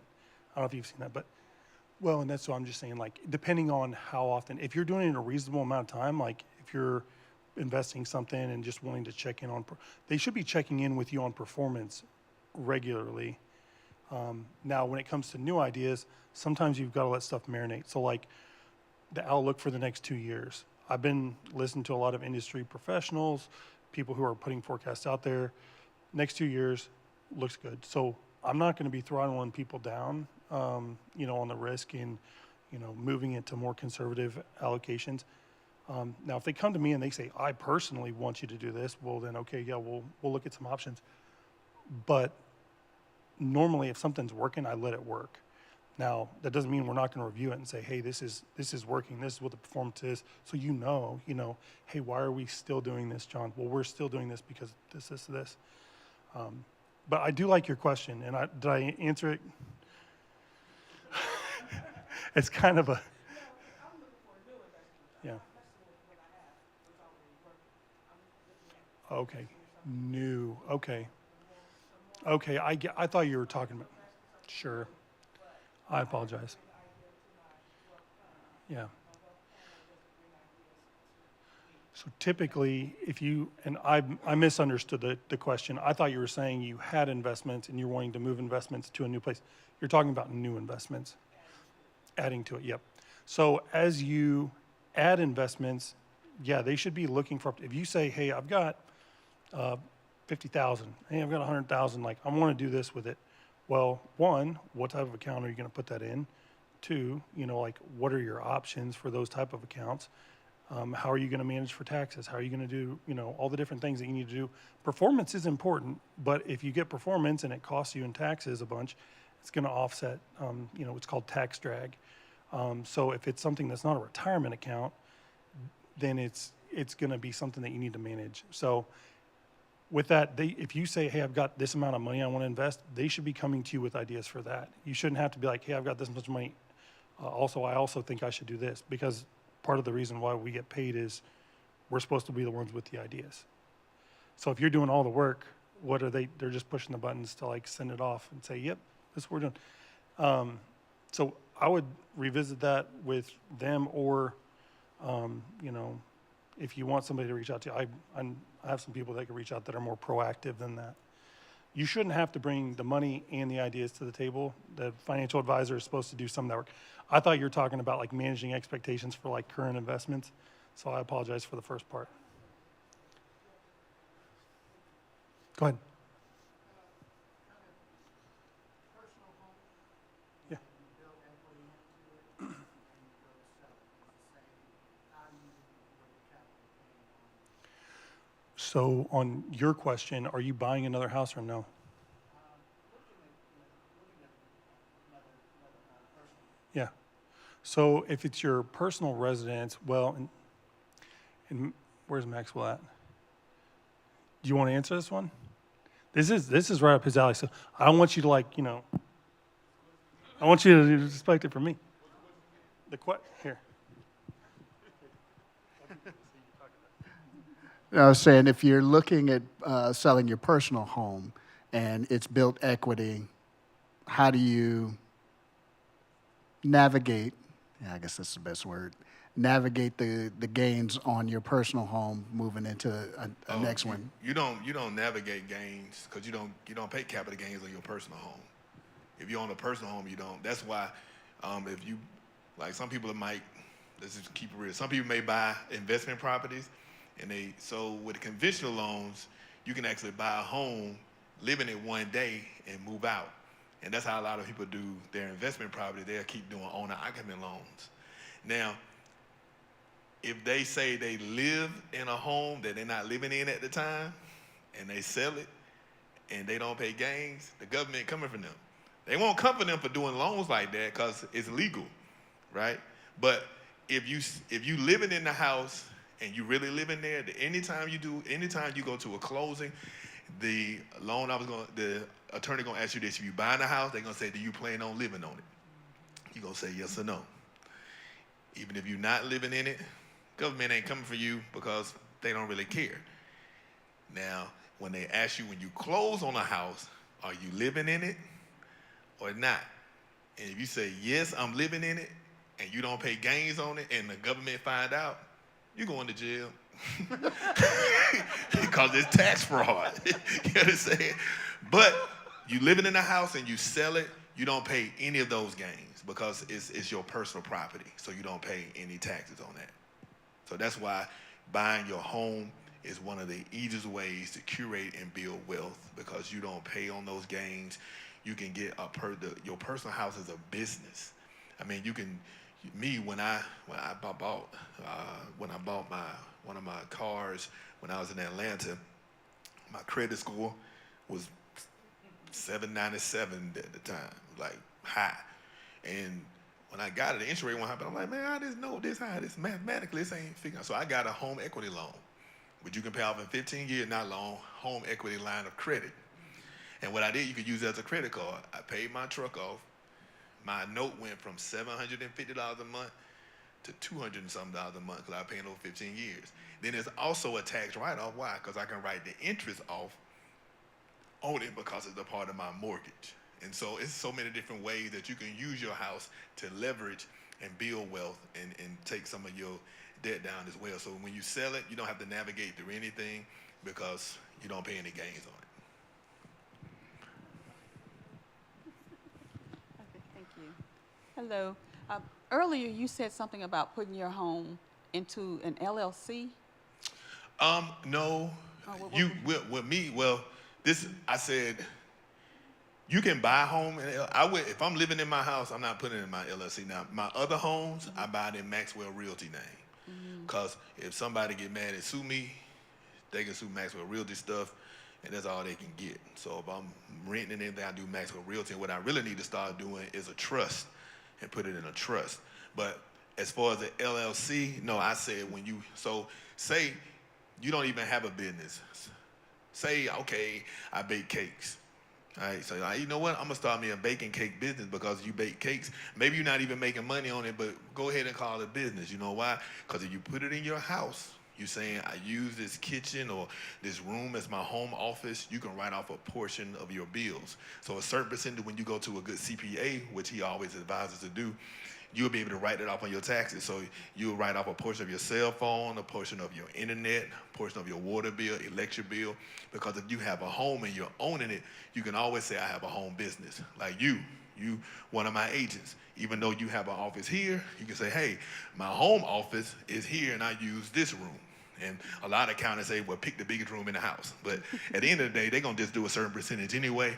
So you can say, hey, I use this part as my home office. I search the MLS in here. I do this, I do that. So now you can write out a portion of your cell phone, portion of your light bill. All that stuff can go on the taxes and write it down to get your taxable income down. And so you'll either pay out less taxes or hopefully get a refund. Okay. Oh, I'm sorry. Oh, go ahead. You good. She worked for somebody else anyway, so we ain't stopping her. She worked for another real estate company, so we'll get her last. So you mentioned the trust. Yes. You said you would put your personal property and You can your put business? anything, like rich people, really rich people, like I ain't there yet, but I need to start doing it. They put everything in a trust. The reason why people have insurance is so the insurance company gets sued and not them. But sometimes when you're a celebrity, they still come for you. So most celebrities who are well known, especially if they're rich, they put everything in a trust. So they put their car in a trust. Like I know a lawyer who has 500 homes, but you wouldn't even know he owned them because all of them are in different trusts. And it's hard to find out who owns them. It's almost impossible to find out who owns them. And they don't want you to know who owns them. But he owns 500 properties, but all of them are in different trusts. And that's how you protect yourself, because if they sue that, the only thing they can get is that trust. They can't touch any of your personal income or belongings. So you're saying he has multiple trusts? Yeah. Oh. Yeah. So everything they put in an individual trust. They don't have the same ones. All of them different. And so if they want this child to have this, this child have that, that child has this, that child has this. But I can connect you with people that do it. He might do them too, but I can connect you to somebody that does those trusts. Are they revocable or irrevocable? Or do you know? I don't do all that, but the Oh, trust, okay. the reason why you have a trust is because it's protected. Like me, I have a trust account where I hold all my earnest money checks and stuff. I can't commingle that money because if I do something wrong, like if he got mad because I said he don't listen to black people and he sued me, then he can touch everything, but he can't touch that trust account because it's protected money because it belongs to somebody else. So I don't know that answer. Maybe he does, but I trust most people who have a lot of assets. They put things in different trusts because nobody can touch them and nobody can really figure out exactly who owns it. Okay, thank you. Yep. You about to say something? Okay, you got this. He about to say something. So one thing to go off of on that, so if you look at a trust, imagine it as another person, right? So if I have me and I'm holding a trust document, imagine two of us standing here. The trust is treated like an unnatural person. They don't die, they live in perpetuity. There is a difference between a irrevocable trust and a revocable trust when it comes to taxation, especially whenever somebody passes away. So with that, the reason that, like what he was talking about with the lawyer, each trust is considered its own individual thing. So if you have multiple kids, if you're trying to keep it clean, trying to keep it to where, you know, the kids aren't going to be mad at each other, whatever, you could do it for a multitude of reasons. But each one is its standalone, by itself, unnatural person type, you know. So when you have those, it's basically a way to where you so like if they sue Maxwell, the person, right? Well, that's a different person. So if me and him are standing next to each other and like, we're going to sue him, they're not suing me. So the trust is like basically having another person. That makes sense? No, you go first, cause that's playing. Go ahead, you good. I'm just playing. Go ahead. No, I was just going to say that I've experienced also, you know, when you have people that have businesses and work and they write things off on their taxes, that it kind of will affect when they get loans if they go overboard. You know, they write too much stuff on because the lender is also looking at your tax returns and how much money you're getting. And if you have too many write-offs, they're going to say, well, you're not making this much money, really.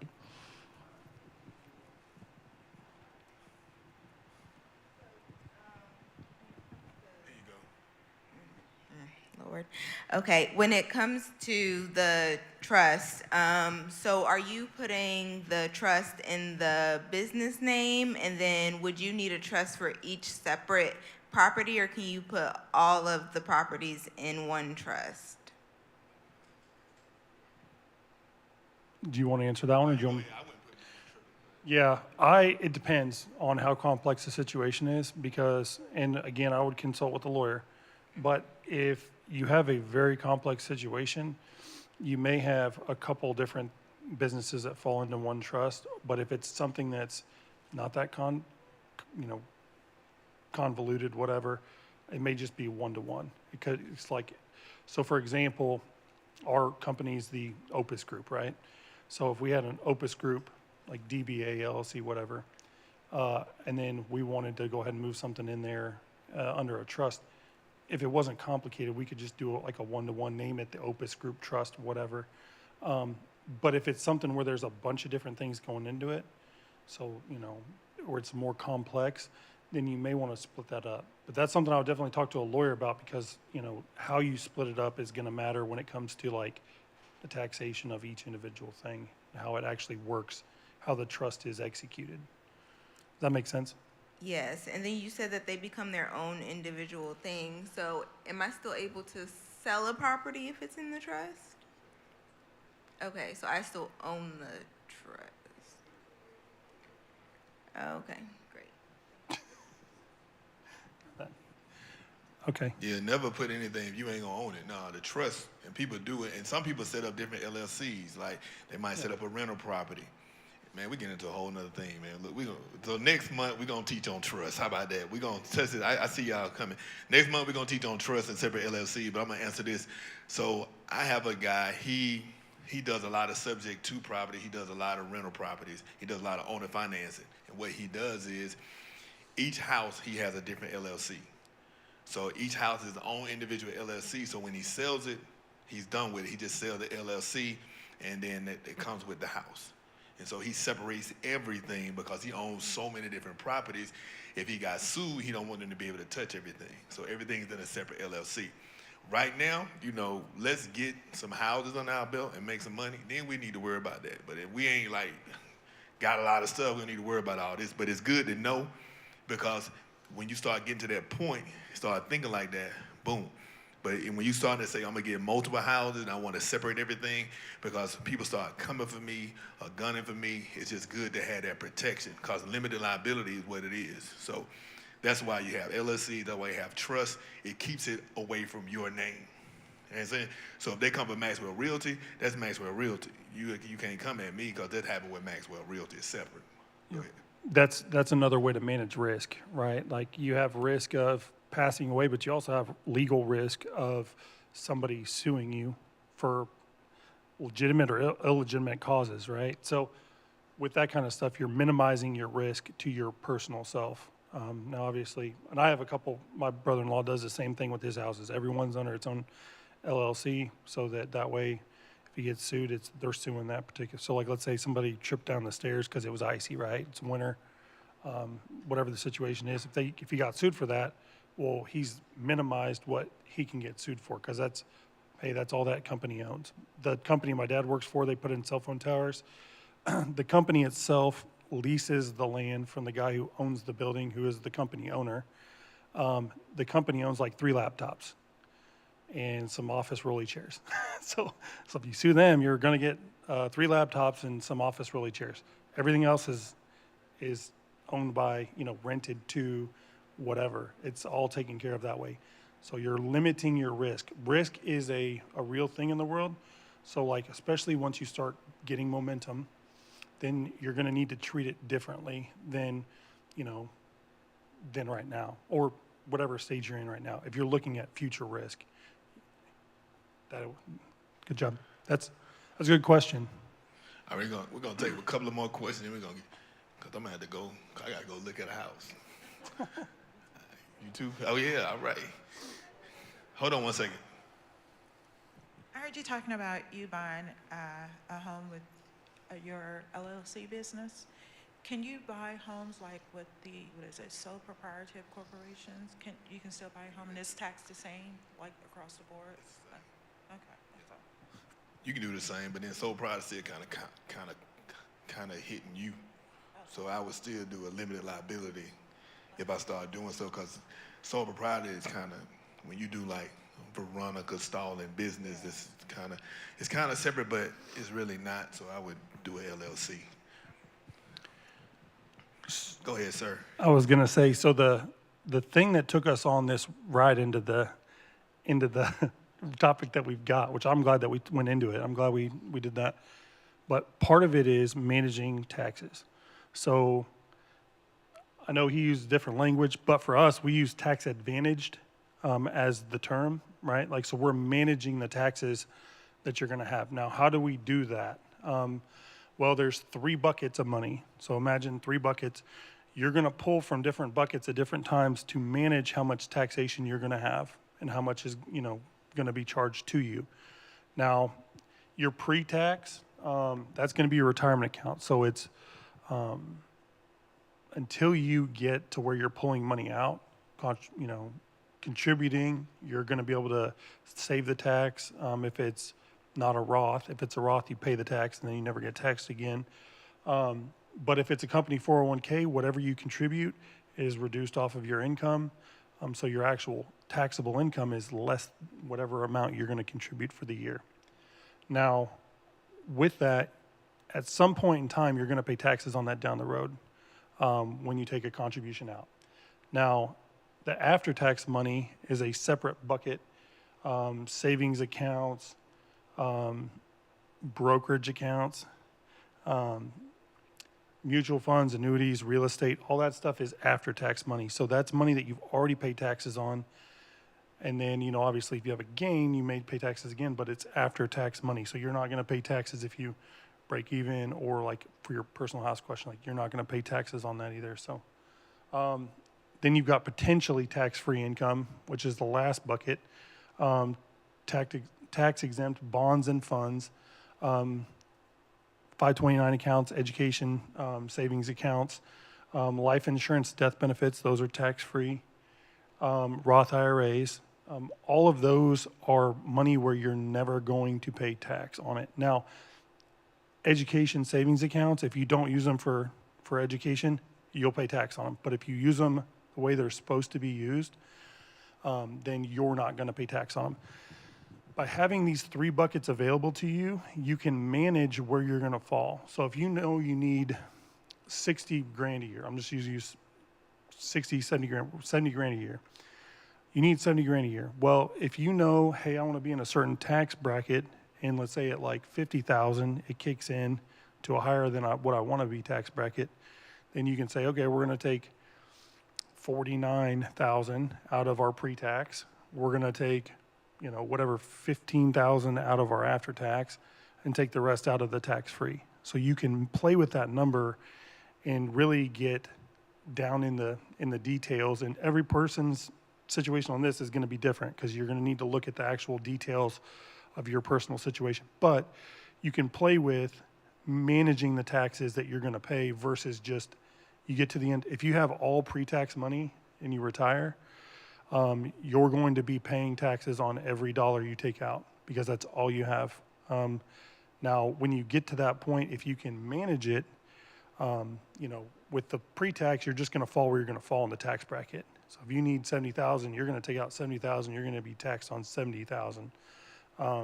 So you want to try and diversify money types, investment types, to where you can kind of, you know, play the game a little bit and really manage those taxes. We don't want you guys to cheat on your taxes. We want you to pay the right amount of taxes. We also want that amount to be as low as possible, legally. So we're not going to cheat. We're not going to do any of that stuff, but we are going to apply the laws and everything to try and give you the most beneficial outcome that we can. That's why when Maxwell was coming to me and saying, hey, I need to take this 100,000 out, I didn't want him to pay taxes. So we went around that, used a different source of income, which thank God we did. But we did that to manage the tax. We don't want you guys to be paying more in taxes. You guys work hard for your money. We want to keep as much in your pocket as possible. I'm a patriotic person, love this country, for better or for worse, but I don't want my clients to pay the country more than they should have to. So anyways, any questions on that? Loaded topic there. Okay, Social Security maximization. So this is a very cut and dry thing. So there are calculators out there. When you get into retirement or you start thinking about retirement, they're going to tell you, hey, if you take Social Security at this age, then you can get this benefit. So right here in this example, it's, hey, the monthly payment at 62 is, we'll give you $1,500. Or if you wait till 66, you can get $2,000. Or if you wait till 70, you can get $2,640. And you may ask yourself, well, how do I know what to do? A lot of people lately, it seems like, have just been taking it as soon as possible. Now, there's what's called the full retirement age that you hit in Social Security. That's going to be the standard benefit. Now, if you go beyond the standard retirement age, then you're going to get a plus to it. So in this one, let's say 66 is the standard retirement age for Social Security benefits purposes. You're taking it early at 62, so you're getting a lesser amount, but you're taking it early, so you're getting it for more years. At what point in time does this break even, right? All three of these break even somewhere around 70, well, I guess 76, 79, and 81. So depending on what your strategy is, what other forms of income you have, at some point delaying, if you have enough to make it through those early years, is going to come out ahead, especially if you have longevity in your family, because you're going to get it for plenty of years. It's going to catch itself over time. So this is something that you want to have an analysis run when you're making these decisions. When you get to that point of life where you're like, do I take it? Do I not take it? You know, what do I do? That's when you want to have somebody run the analysis for you. So you know what you're getting, you know what you're giving up, what the opportunity cost is for making a selection. Okay, estate planning. So this is something that we encourage everybody to do. Again, with the taxes, like we don't want anybody to go through probate. We don't want anybody to be dealing with messy situations that are caused by not having good estate plans done. You know, I've seen families ripped apart because things weren't very clear. People were upset at each other, especially when assets are involved. You know, there are lots of families out there that make it through that stuff and it's not a problem and everybody is all hunky-dory and it's okay.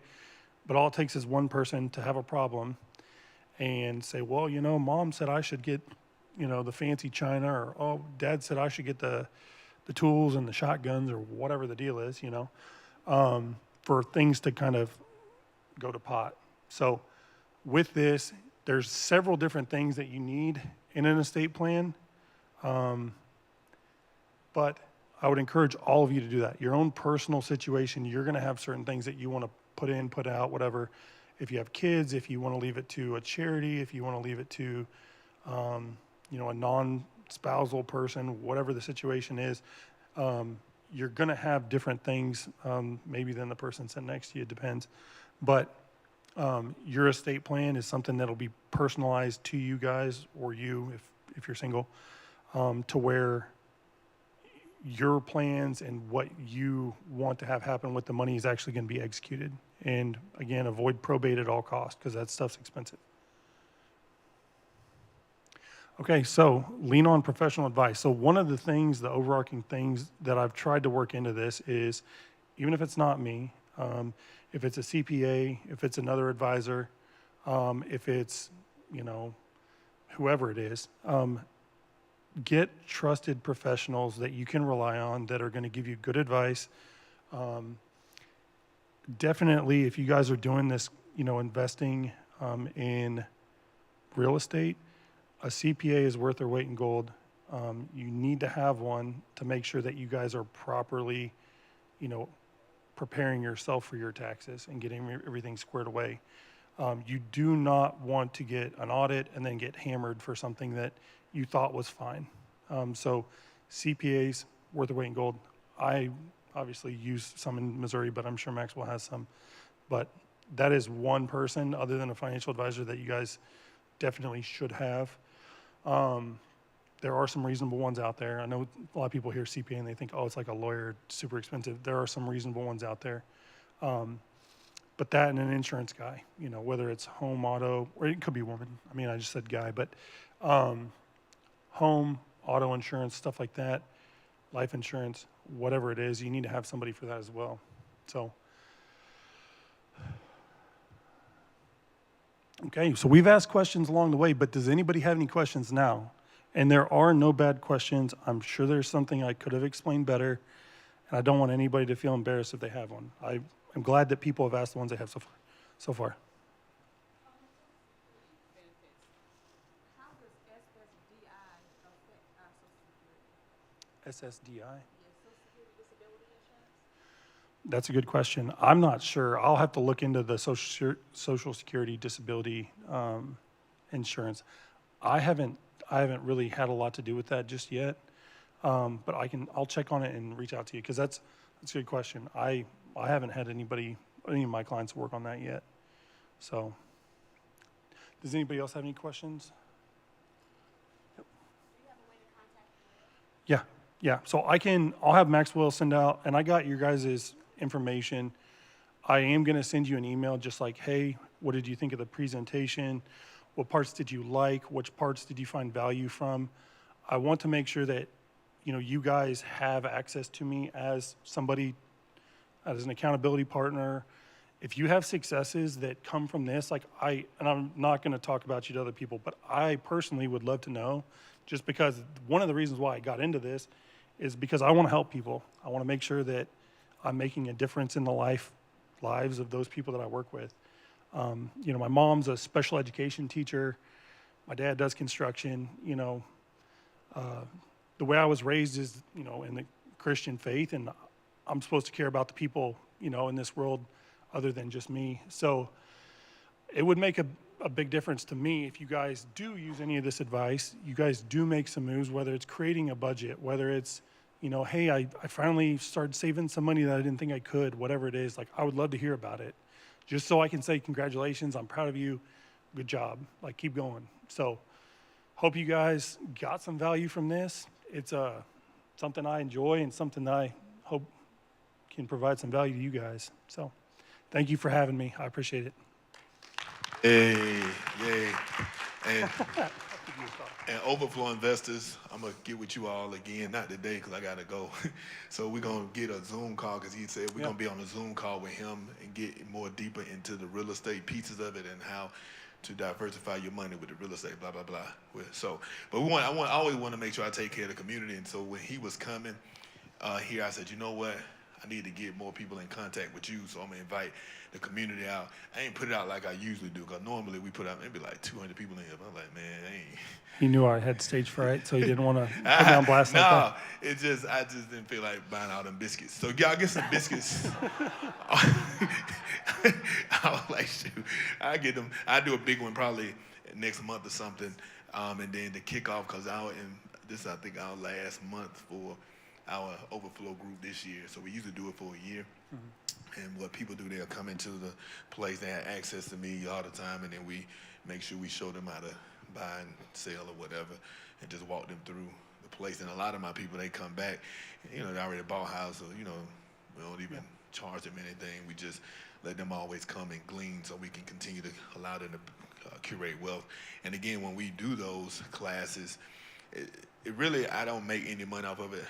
I pay my speakers, but because he makes so much money off certain things, he just said he'll come for free. So y'all clap for him again. Yeah. So we just thank him for giving his time. Some of you all text me and I gave you his number, but feel free. You're gonna be here to talk to them if they want to talk for a second. So you can talk to him for a second. I don't want to be rude. Ashley's in the hallway. I'll talk to y'all next time, but if y'all want to sign up for Overflow Investors, some of y'all had inquired about it, just talk to Ashley on the way out. She'll be sitting right by the door, all right? Y'all give yourself a hand for investing in yourself. Y'all are awesome. Y'all are awesome. Hopefully y'all learned something. Did y'all get anybody get anything out of it? You got anything out of it? If you didn't, I apologize. You can just send me a message if you give me feedback if you felt like you needed more. I'm for real. Because me, I say it out loud. Y'all know I say whatever out loud. You my dude, man. I know you like black people because you black. But seriously, though, we thank him. I'm going to leave. I got to go to a property that I'm looking at purchasing. Hopefully, I won't have to call you this time. And anyway, Lord, we thank you for this day. We thank you for what we've learned. Lord, we ask for you to continue to allow us to build upon our knowledge. We love you, God, and we thank you for this powerful message. We thank you, Lord, that you said you give us the power to obtain wealth. You want us to be blessed. You want us to be prosperous. You want us to be in good health. So, Lord, we ask for you to help us as we learn to continue to trust us and give us more. Because we know you want to make us more than them to be blessed. You want to make us a blessing so that we can be able good in every good work and help people when you say help, give when you say give, buy when you say buy, and assist when you say assist. We love you, God, and we thank you and we trust you. Please trust us with your resources so we can use them not only to take care of our family, but to continue to enhance your kingdom. In the name of Jesus, we do pray. Amen. All right, you all. I'll see you all later.